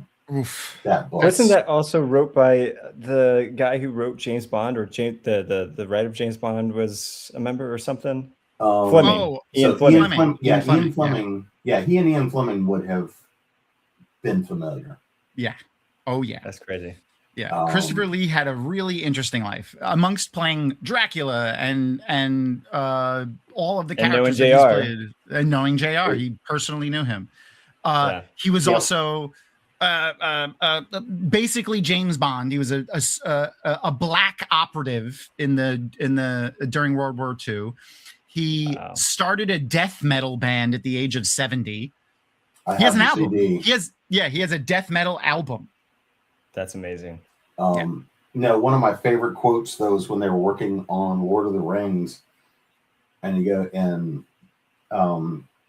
Peter Jackson said something along the lines of, or they were, you know, how what sound did somebody make? And he was like, that's not what somebody Yeah, sounds like. He said, Oh, when they get stabbed or something. yeah, when they get stabbed, yeah, he he's said, like, he said, Oh, that's when not he the gets stabbed sound- by Grima Wormtongue. Yes. Grima He's Wormtongue, talking yeah. about. He wanted him to like, Peter Jackson was like, so you're going to get stabbed. So I want you to kind of like shout. And he's like, no. That's not, no, that's Yeah, not. that's fall not this the way. sound. He said, that's not the sound that someone made. That's not the sound a man makes when he's stabbed in the back. That's Yeah. what he said. We watched the clip a couple of weeks ago because we were talking about just that as well. Come on, buddy. Our producer is back. Come on, go back to your bed, bud. Get your tail out of the camera. Thank you. But Dooku to me was actually one of the more interesting characters out of the prequels. Oh, Even the Clone absolutely. Wars. Oh, yeah. Even beyond being Christopher Lee, who I have always loved as an actor. But I mean, 100% Christopher Lee could have been a Sith. Oh, God, yeah. 100%. But not full Sith. He would have been like Dooku. He would have been only doing it for purposes that needed. He's like, I'm going into I'm the gonna do what I warfare. gotta, not. Yeah.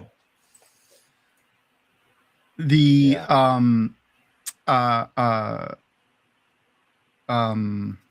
He was. the Ministry of Ungentlemanly Warfare again. Great movie. If you've never seen it, watch it. It's fantastic. Oh yeah. Again, the movie's okay. The book is much better. Okay, I got to read the book. That's on my list because I love the movie so much. I've got several of the books from that author. Yes, I could play fully. Well, So Thank you, Ed. Very kind. Yeah, I think you could pull it off. A young Christopher Lee. I think you could pull it off. I have done a lot of things. I have not killed a man yet. That's I hope you never have to. yeah. Same. To be fair. Yeah. The do you think that's a force aspect that keeps her cloak afloat behind her? Like, is that just when you become the mother of the Night Sisters, do you just get does all your clothes just disembodiedly I think of her as float? Gaia, Okay, like Mother okay. Earth, Yeah, you know So- what? I could see that. That's a good point. because I don't think she ever technically dies. No, she just becomes one with the force. tentacles. I'm just saying, That's the you know, tentacles. Yeah, that's fair.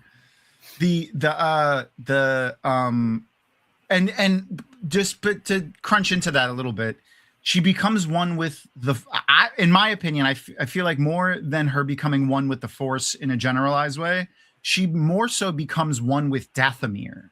Yeah. Right. That's what I'm Or saying. the- Yeah. Yeah, or the force nexus that is Dathomir. Yeah. Which is I wonder surprising that they didn't have her come. At least I'm not remembering it in Jedi Fallen Order. You just remember. encounter sort of the spirits of Dathomir, but I don't remember Yeah. encountering Mother Talzin. Talzin Which I specifically. think I, would have don't been remember. cool, like if you heard her voice or you Yeah. got her blessing or something. That would have been really cool to Yeah. have that feedback.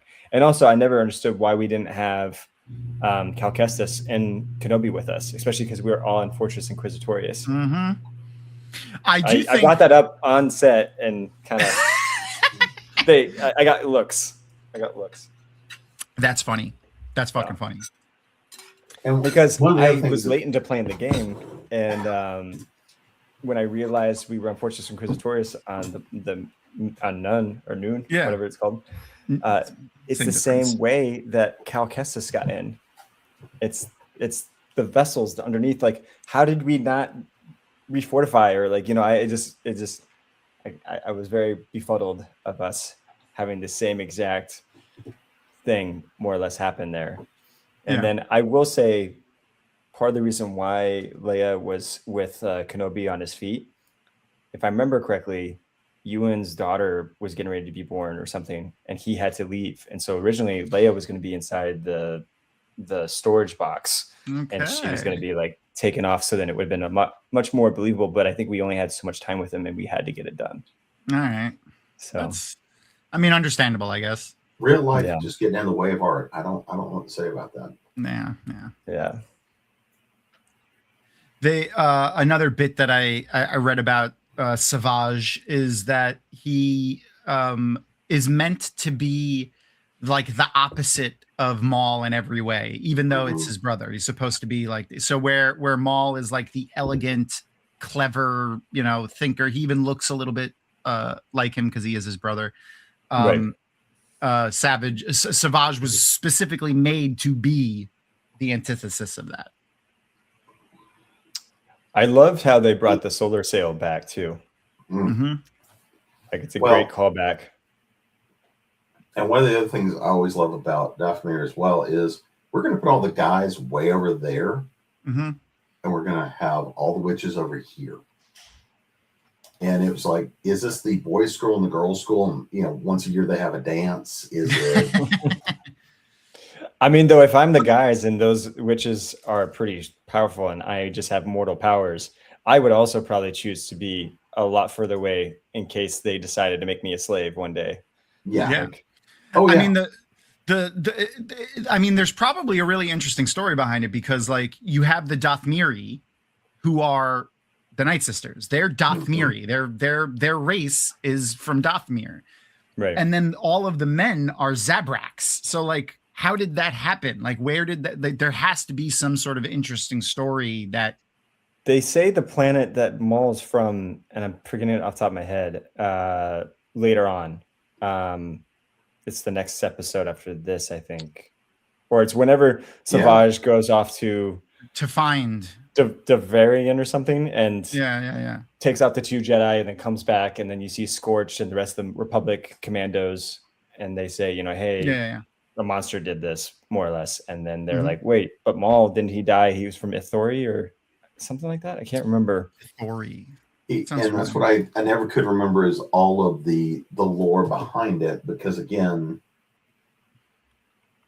I always get fascinated because you're almost treating the Night Sisters as a dark version of the Amazons, right? Yeah. Yeah, I could see that. Yeah. They're oh, yay. Hello, new friend. Yes, we love Clone Wars here, and we love Star Wars. We've been watching Clone Wars for going on like 3 months. Season now. 3. yeah. Well, we watched all of season we did all of season 2 first. Did you do season 1 or no? No, we didn't start with season 1.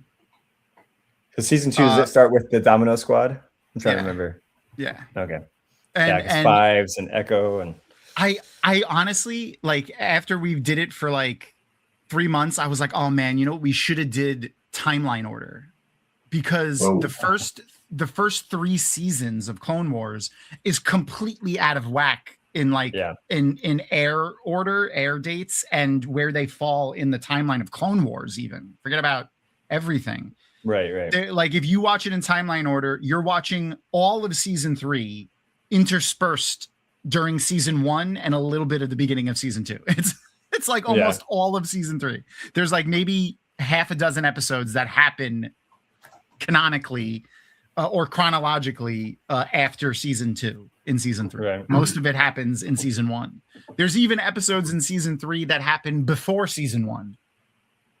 Yeah, it's been a second. I've done a total watch through like once or twice at least, but I always tell people if you only want to just see a few episodes, you got to watch the final 3 of season 7. The old school title cards, direct tie-in into Revenge of the Sith, Absolutely. and that whole storyline with Ahsoka and Ahsoka's my favorite character. I love Ahsoka. Ahsoka's pretty great. She definitely grows on me. Jesse, his whole storyline and what happens with him, like okay, that's it's rough. So here's my optimistical, I know it's not a word, hope that I'm putting out into the future, is that the new so they announced back in I don't remember, it was the Star Wars celebration that happened in Europe like 4 or 5 years ago.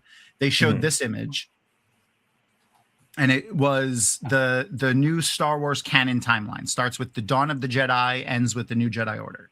Okay. And they said, and in addition to that, they added in the middle there the First Order era, and Dave Filoni is meant to be making movies that bridge the first or the end of what did they name it? Like the Mandoverse into The Mandoverse into the First Order, which then leads into the New Jedi Order. So my hope is that the New Jedi Order is Rey Skywalker, which I hate that her last name is Skywalker, but we'll talk about that another time. It is what it is.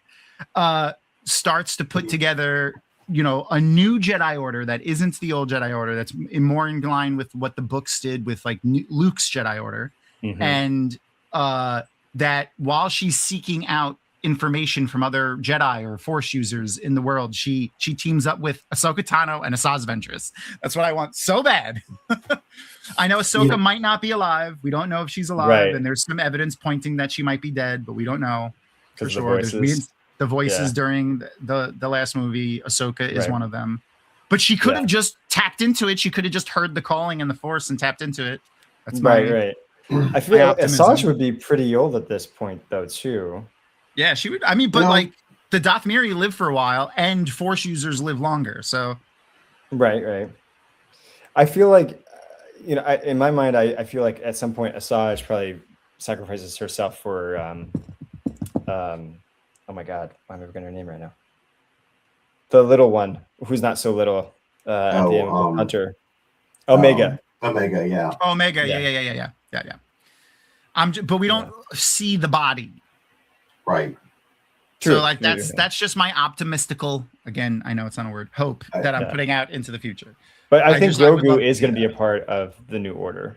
I hope so too. Yeah, that's going to be great. Which means if Mando is still around, we could see maybe Pedro Pascal there too.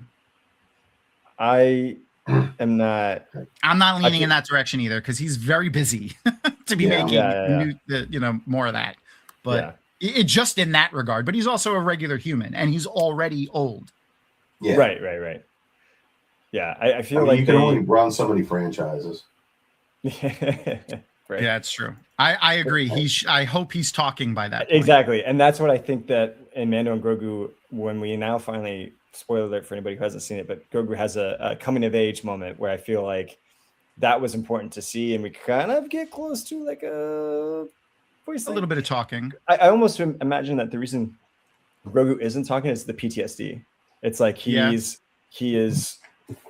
so like not battle afraid, but like like when we saw what happened to him, obviously he was there when the fall of the Jedi occurred. Yeah, that I feel, and he's had to live in secrecy. He's had to hide who he is for so long. Yeah, and so slowly we're seeing that kind of come out more and more and more. Yeah, and that was barely a spoiler that you said, but the he does have his own little side adventure. And when we were sitting there, I was like, wow, I'm glad they did this, but it's like kind of also showing us what we might be getting. Yeah, I love those little guys. I forgot what they're called. Benzalians, and that's also voiced. Yeah. That's voiced by Moaning Myrtle.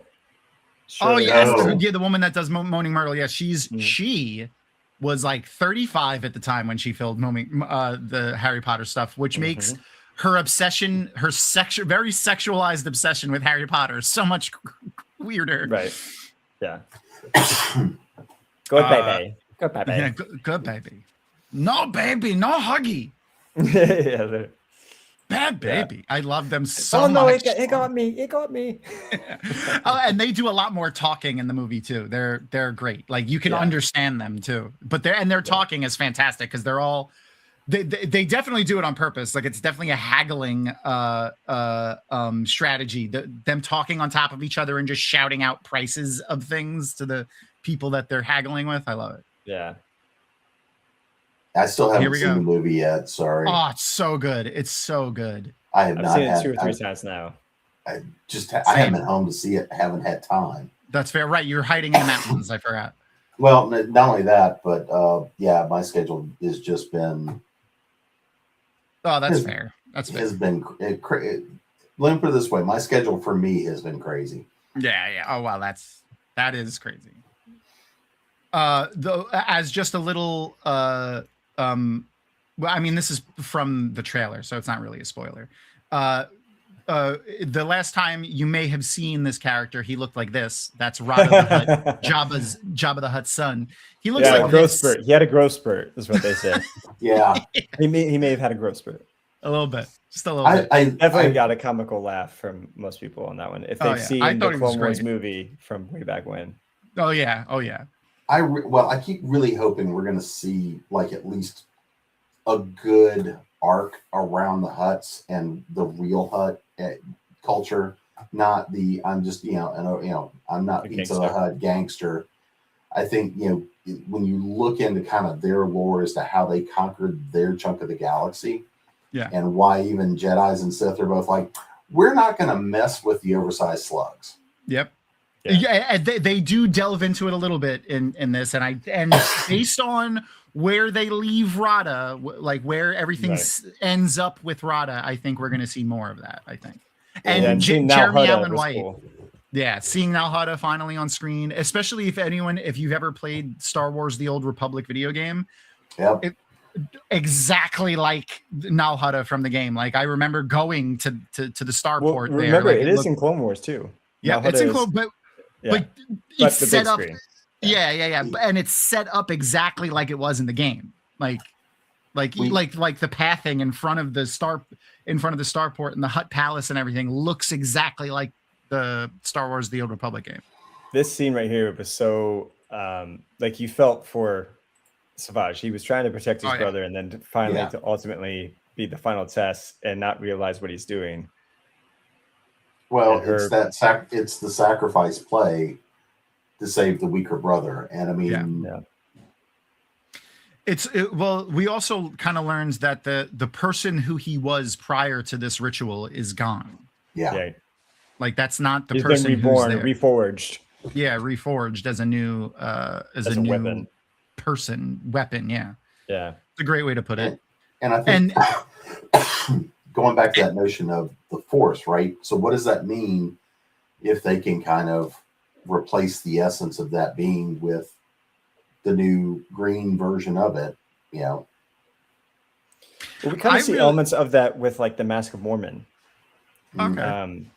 Where all of a sudden you're kind of taken over by maybe a Sith entity or whatever. Yeah. And so I would say in a sort of Like a similar possession sense, type thing. it's kind of, because she does the whole thing and that's how she's like, hey, you're with me. But then you notice he gets free will because then all of a sudden he's like, F this, I'm going to go after both of you. Right. Yep. I'm nobody's pet. I'm nobody's puppet. It's almost like they grabbed the wrong soul, or Right. like they got somebody in that ritual that was a little less inclined to be a follower. And I think that's the question: did they get because again, Anakin Skywalker had the power, but at the end of the day, was never a leader. No. In this case here, they found somebody who had the ability to be a leader and couldn't be a follower first. Yeah. And he's also smart enough to realize that he is a tool. He is a weapon. Right. Mm-hmm. And he doesn't think of himself like that. But I mean, again, I think that was, Asajj Ventress's selection of him was knowing that he would not be the one. That he would turn to maybe He again, would like turn. those He would long not be the con, one yeah. who catered to every whim and would be the one Yeah. to turn. That to me makes sense as to why she wanted to be the one to go make the pick. Yeah, that's fair. Yeah, more susceptible or something. I did always think that she showed her cards way too early in regards to him because, like Dooku says, like you have raw strength, you have raw power, you have an intensity to you, the anger's there.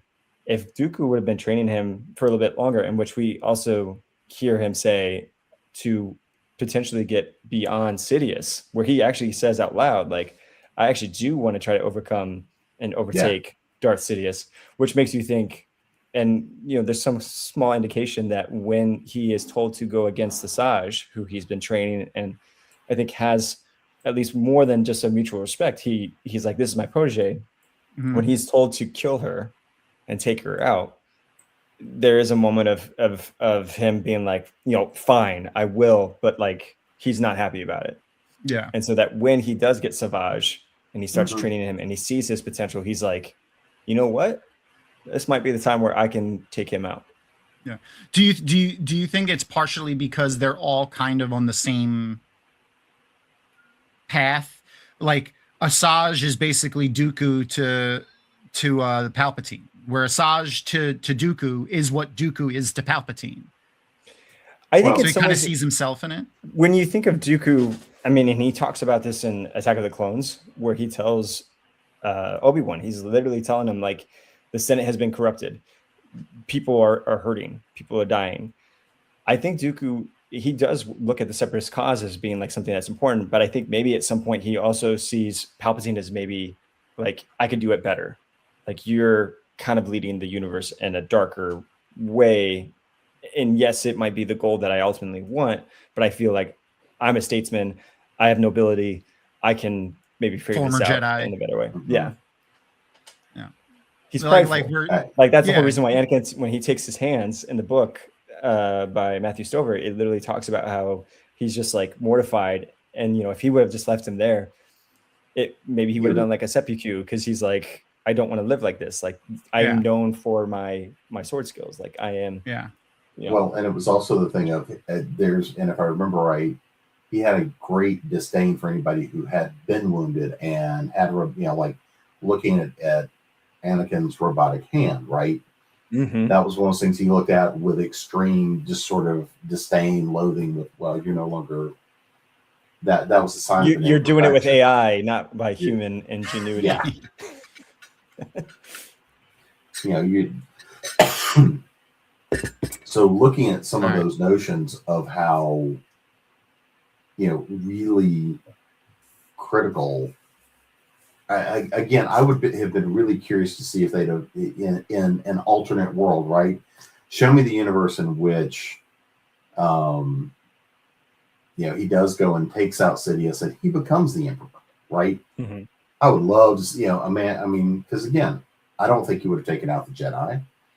I think Right. he would have encouraged and been sitting in the middle going, okay, you go behave. Don't make me come play daddy for you. Yeah, I think he Yeah. would have tried to like remake the Jedi, maybe even. Yeah, I feel like Qui-Gon, I think that's part of where Qui-Gon gets his Oh yeah. like Yeah. gray Jedi aspect, which we saw in Tales of the Jedi.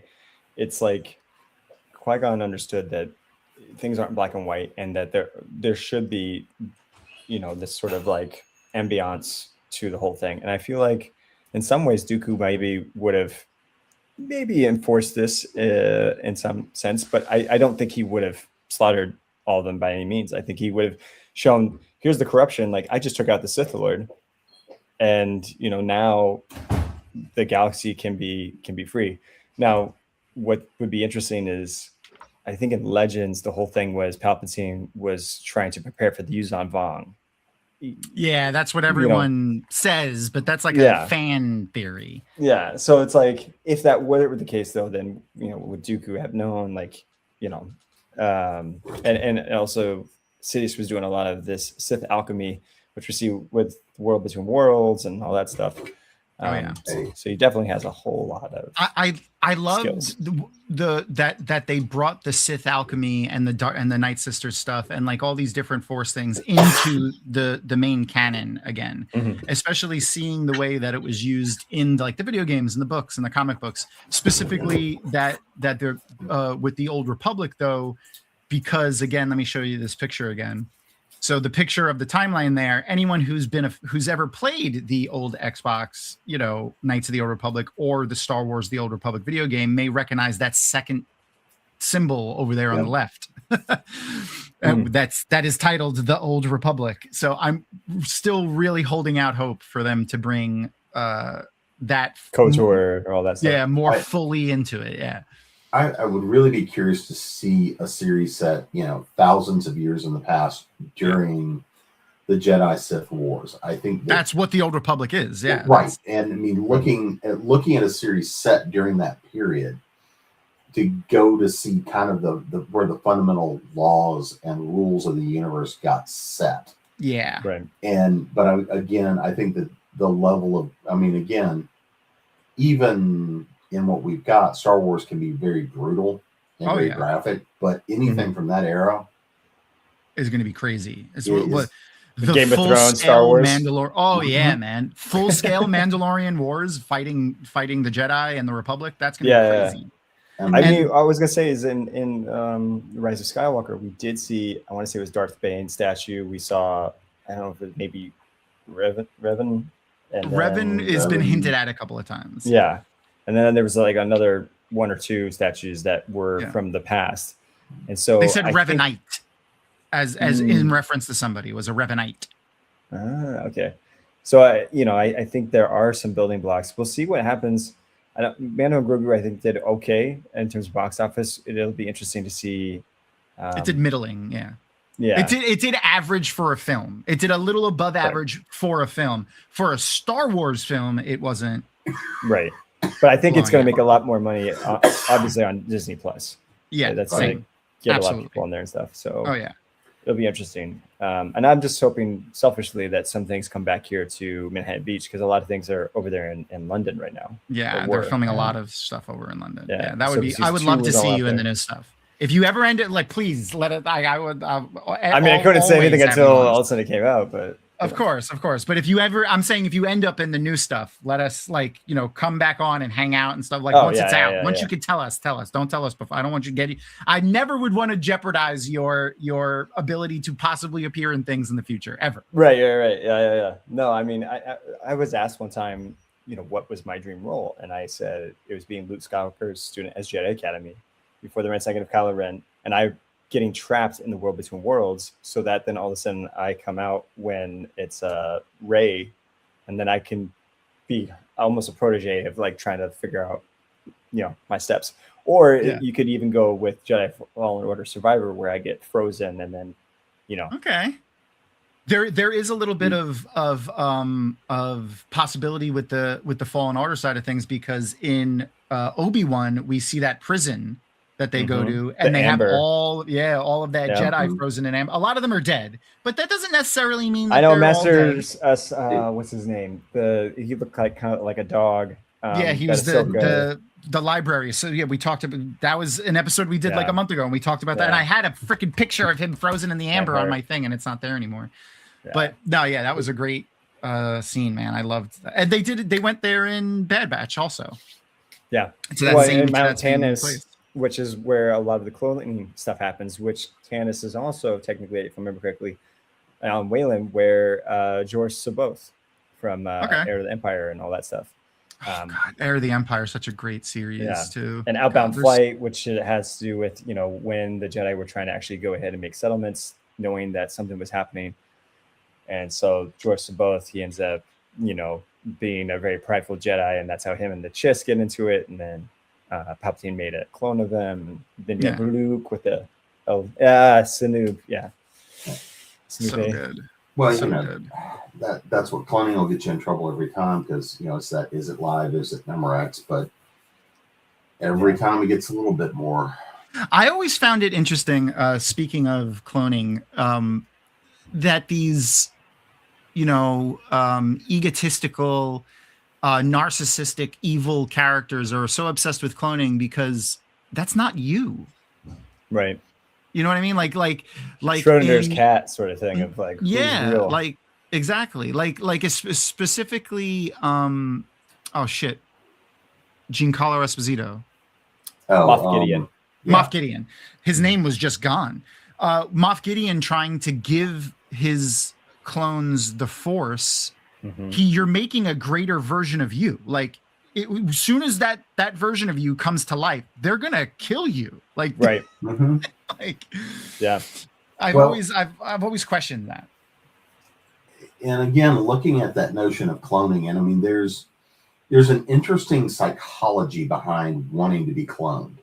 That thing of even if I know this incarnation can't live forever, I can find a way to keep some part of me, my essence, going. Yeah. But I want it just to be me. I don't want it to be my son or whatever. My, yeah. I mean, and like the Foundation series shows that.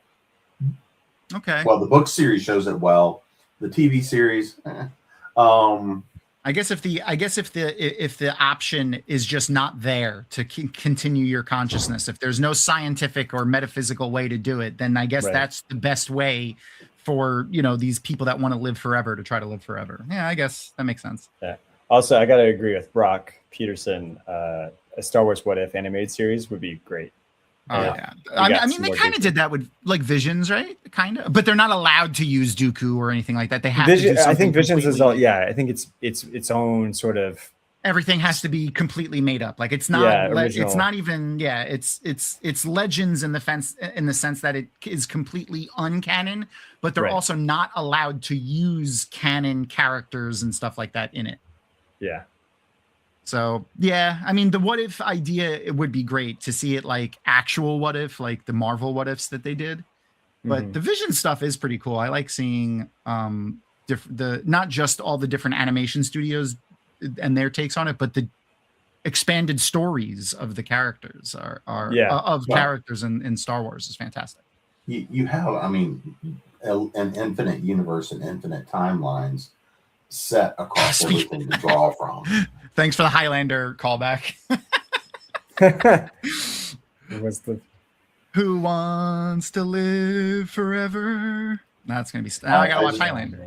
Yeah, well, I'm just hoping that they do get Clancy Brown into the new Highlander movie. Me I too. think I saw something that he might be getting a little cameo. He has to. If he doesn't have a cameo in that, that is a failure on so many levels. Like the only reason that he wouldn't like that I would accept for him not to have a cameo in that is if he had like a scheduling conflict or something, like he already signed contracts for something. That's the only thing I would accept. I want to see like him and Christopher Lambert sitting in a little cafe, sitting in the bar, watching him go running by, going, "I'm too old for this shit." A married couple, an old married couple, in like a cafe or something, like getting disturbed by a fight between the Kurgan and Connor McLeod in the new movie. That would be fantastic. Or something like, all right, I guess it's time to go home.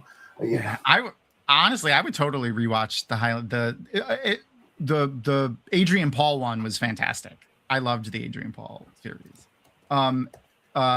Yes, add it to the list, please, Rapunzel. Also, absolutely. I believe so. For you two guys and for everyone else in chat, one of the things that we do is obviously we let our viewers and our patrons vote on what we're going to watch next. So we still have a lot of Clone Wars left to do, which I'll announce next week's episode in a minute.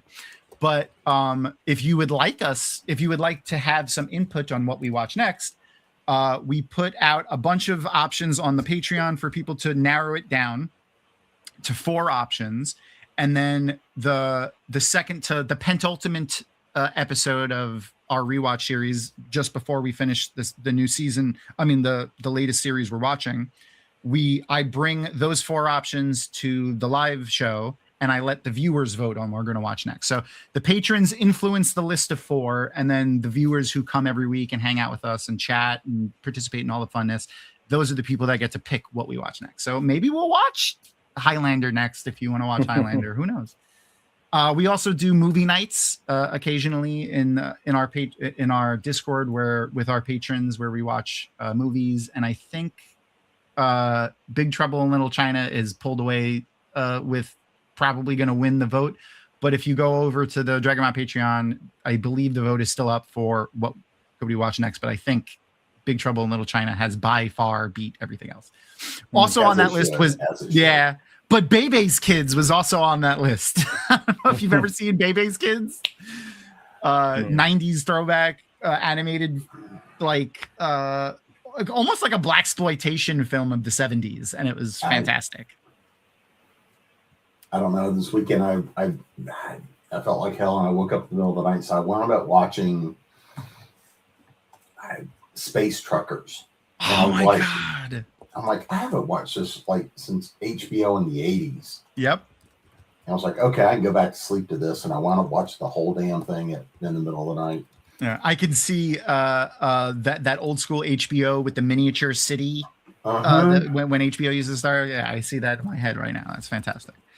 Well, speaking of what we're going to watch next week, we're going to see, and I love the thumbnail that I picked for this. It's perfect. We're going to see this image, but also we're going to be hanging out with Twatcast while we watch next week's episode. So that should be a ton of fun. Come and hang out with us while we do that. we'll see which members of Twatcast we're able to wrangle in. Joe will always be here. Joe O'Hara. So Twatcast, for you two, is the longest running Wheel of Time content creation anything on the internet. Other than Dragonmount, the website itself has been around for next year's 30 years. Wow. But Twatcast has been doing a Wheel of Time podcast for, I think, 17 or 16 years will be this coming year. I mean, like literally when podcasts started, they were doing a podcast. So they're a great group of people. Joe O'Hara is kind of their de facto leader, and Jono and Tom, other Tom. I give him Tom Prime because he's older than me. May join us. We'll see. And Taffy Bennington, who's been filling in lately, may also be there. They have some of the best cosplays at Jordan Con every year. It's fantastic. My favorite that they did was they cosplayed as the hedge that Rand and Matt sleep under throughout half of the first book. They came in as a giant hedge. It was fantastic. But anyway, yeah, so we'll be watching that episode next week, and we'll see Savage meet up with Anakin and all those things. It'll be fun. And where can people find you guys next? Jim, what's your next convention or so your next pilgrimage down from the mountaintop? Well, right now I've got LibertyCon the end of this month or the end of June in Chattanooga. Then I will. So if you're in the Tennessee area, check it out. It's a great little convention. And then I will be up at Grandfather Mountain Highland Games for 12 days trying to teach people how to throw heavy objects. Nice. Caber throws? You do caber throws? Yep. Nice. We'll be throwing heavy objects and heavy people, and probably tossing some kids around with it just for humor value. Yay. Then I will be at Gen Con. I'll be first time doing Gen Con. I'll be teaching a workshop there, doing a couple of panels, running around causing mayhem. Then I'll be at where is Gen Con this year? Indianapolis. Okay. And then I'll be at Dragon, doing a couple of workshops. I know I'll be doing the intellectual property workshop again. We're working on which one of the other ones I'll be teaching, and then I'll be doing a bunch of panels again. Yay. And then there's some other stuff coming up this. Yeah, then this fall kind of depends. There's a nonprofit I'm on the board of in Charlotte, and we're running a bunch of stuff. We've got a bunch of events this fall, so I'll have to be at home some. And then there's a couple of projects I can be talking about, hopefully in the next month or two, that are going on as well, but I can't talk about quite yet. Okay, so, we'll keep an eye out.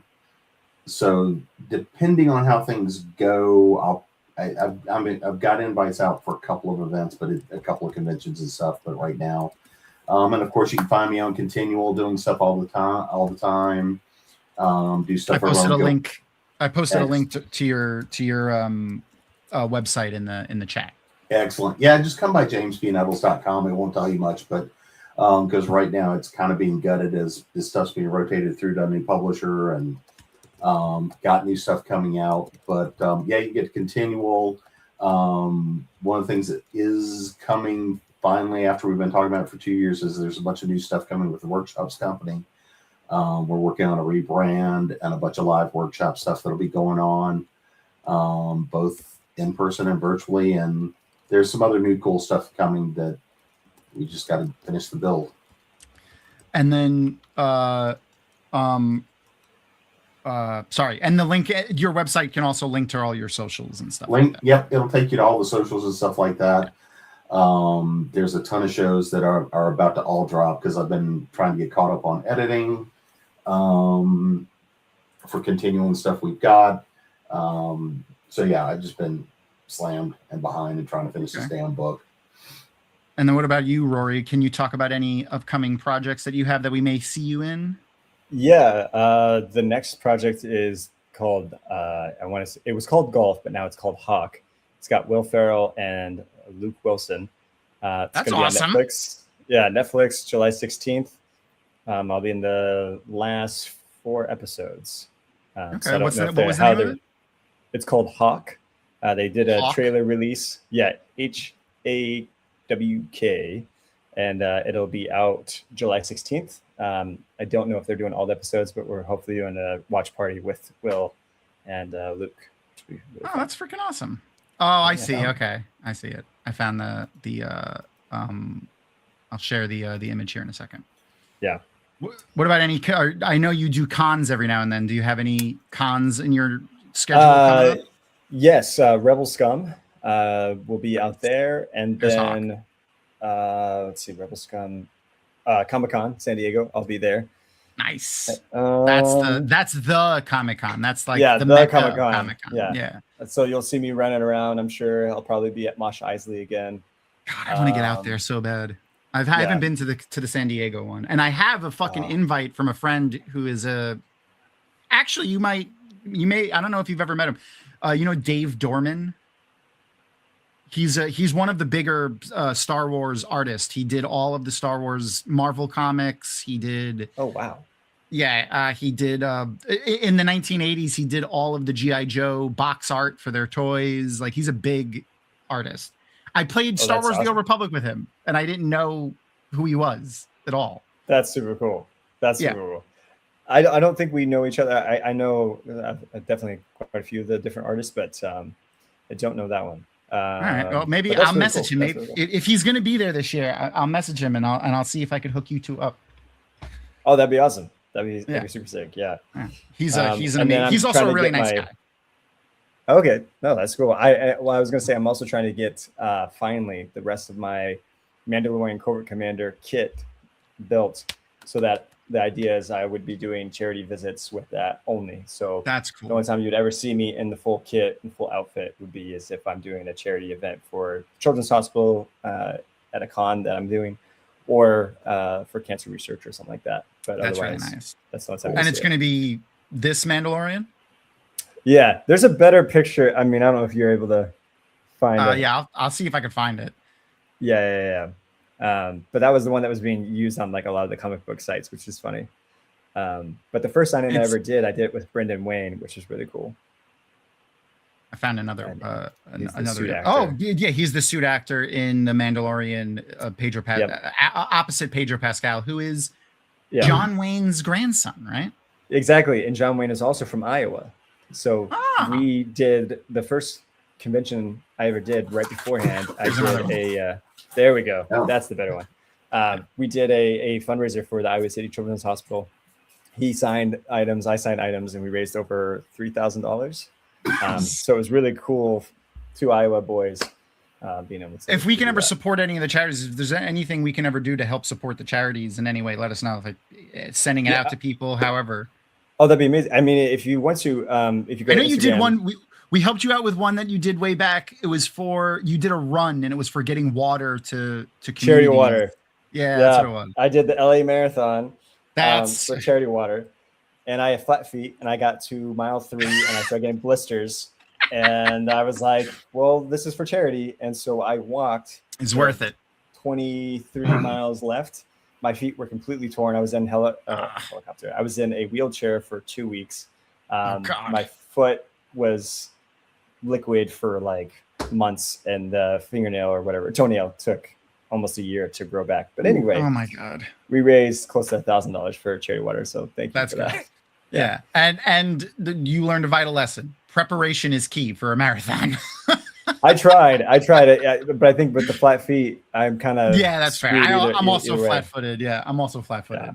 I understand. But I was gonna say, if you go to Instagram real quick, there's in the Beacons AI, Rory Ross, whatever, that the first link, there's a link that says "May the charity be with you," and you can post that, and that has my story about Iowa City in more detail, and then it also has where you can see the money that we're doing for the Children's Hospital, and that's tax deductible because it's 501c3, so you can also get a tax receipt.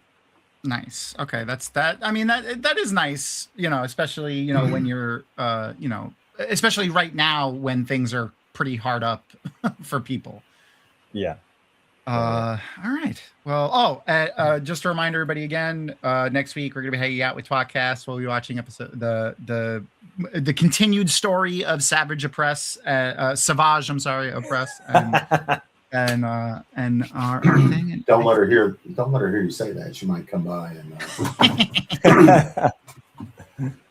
Thank you for hanging out with us, guys. This was a ton of fun. So one of the things that we usually do, and I think both of you have already done it, that we do the little interview at the end of our show, but I want to just tag on before we end. One of the questions that we ask everybody is keyed for the show that we're watching. So you guys did it for other shows because we weren't watching Clone Wars. So I want to re-ask you the same question again. It's a very easy question, except we're going to key it for the Clone Wars. So, and I'll start, Jim, with you. Who would make the best and worst roommate specifically from the Clone Wars, the animated series? The best and the worst? Yep. Not the same character, but, or it could be. Up to you. So the best, I'm still always going to go with Obi-Wan, right? Because he's going to be the one that, okay, you've been out for... You were supposed to be home yesterday. You came dragging home from the pub. But he's going to be at the pub with you to make sure you get home at least, right?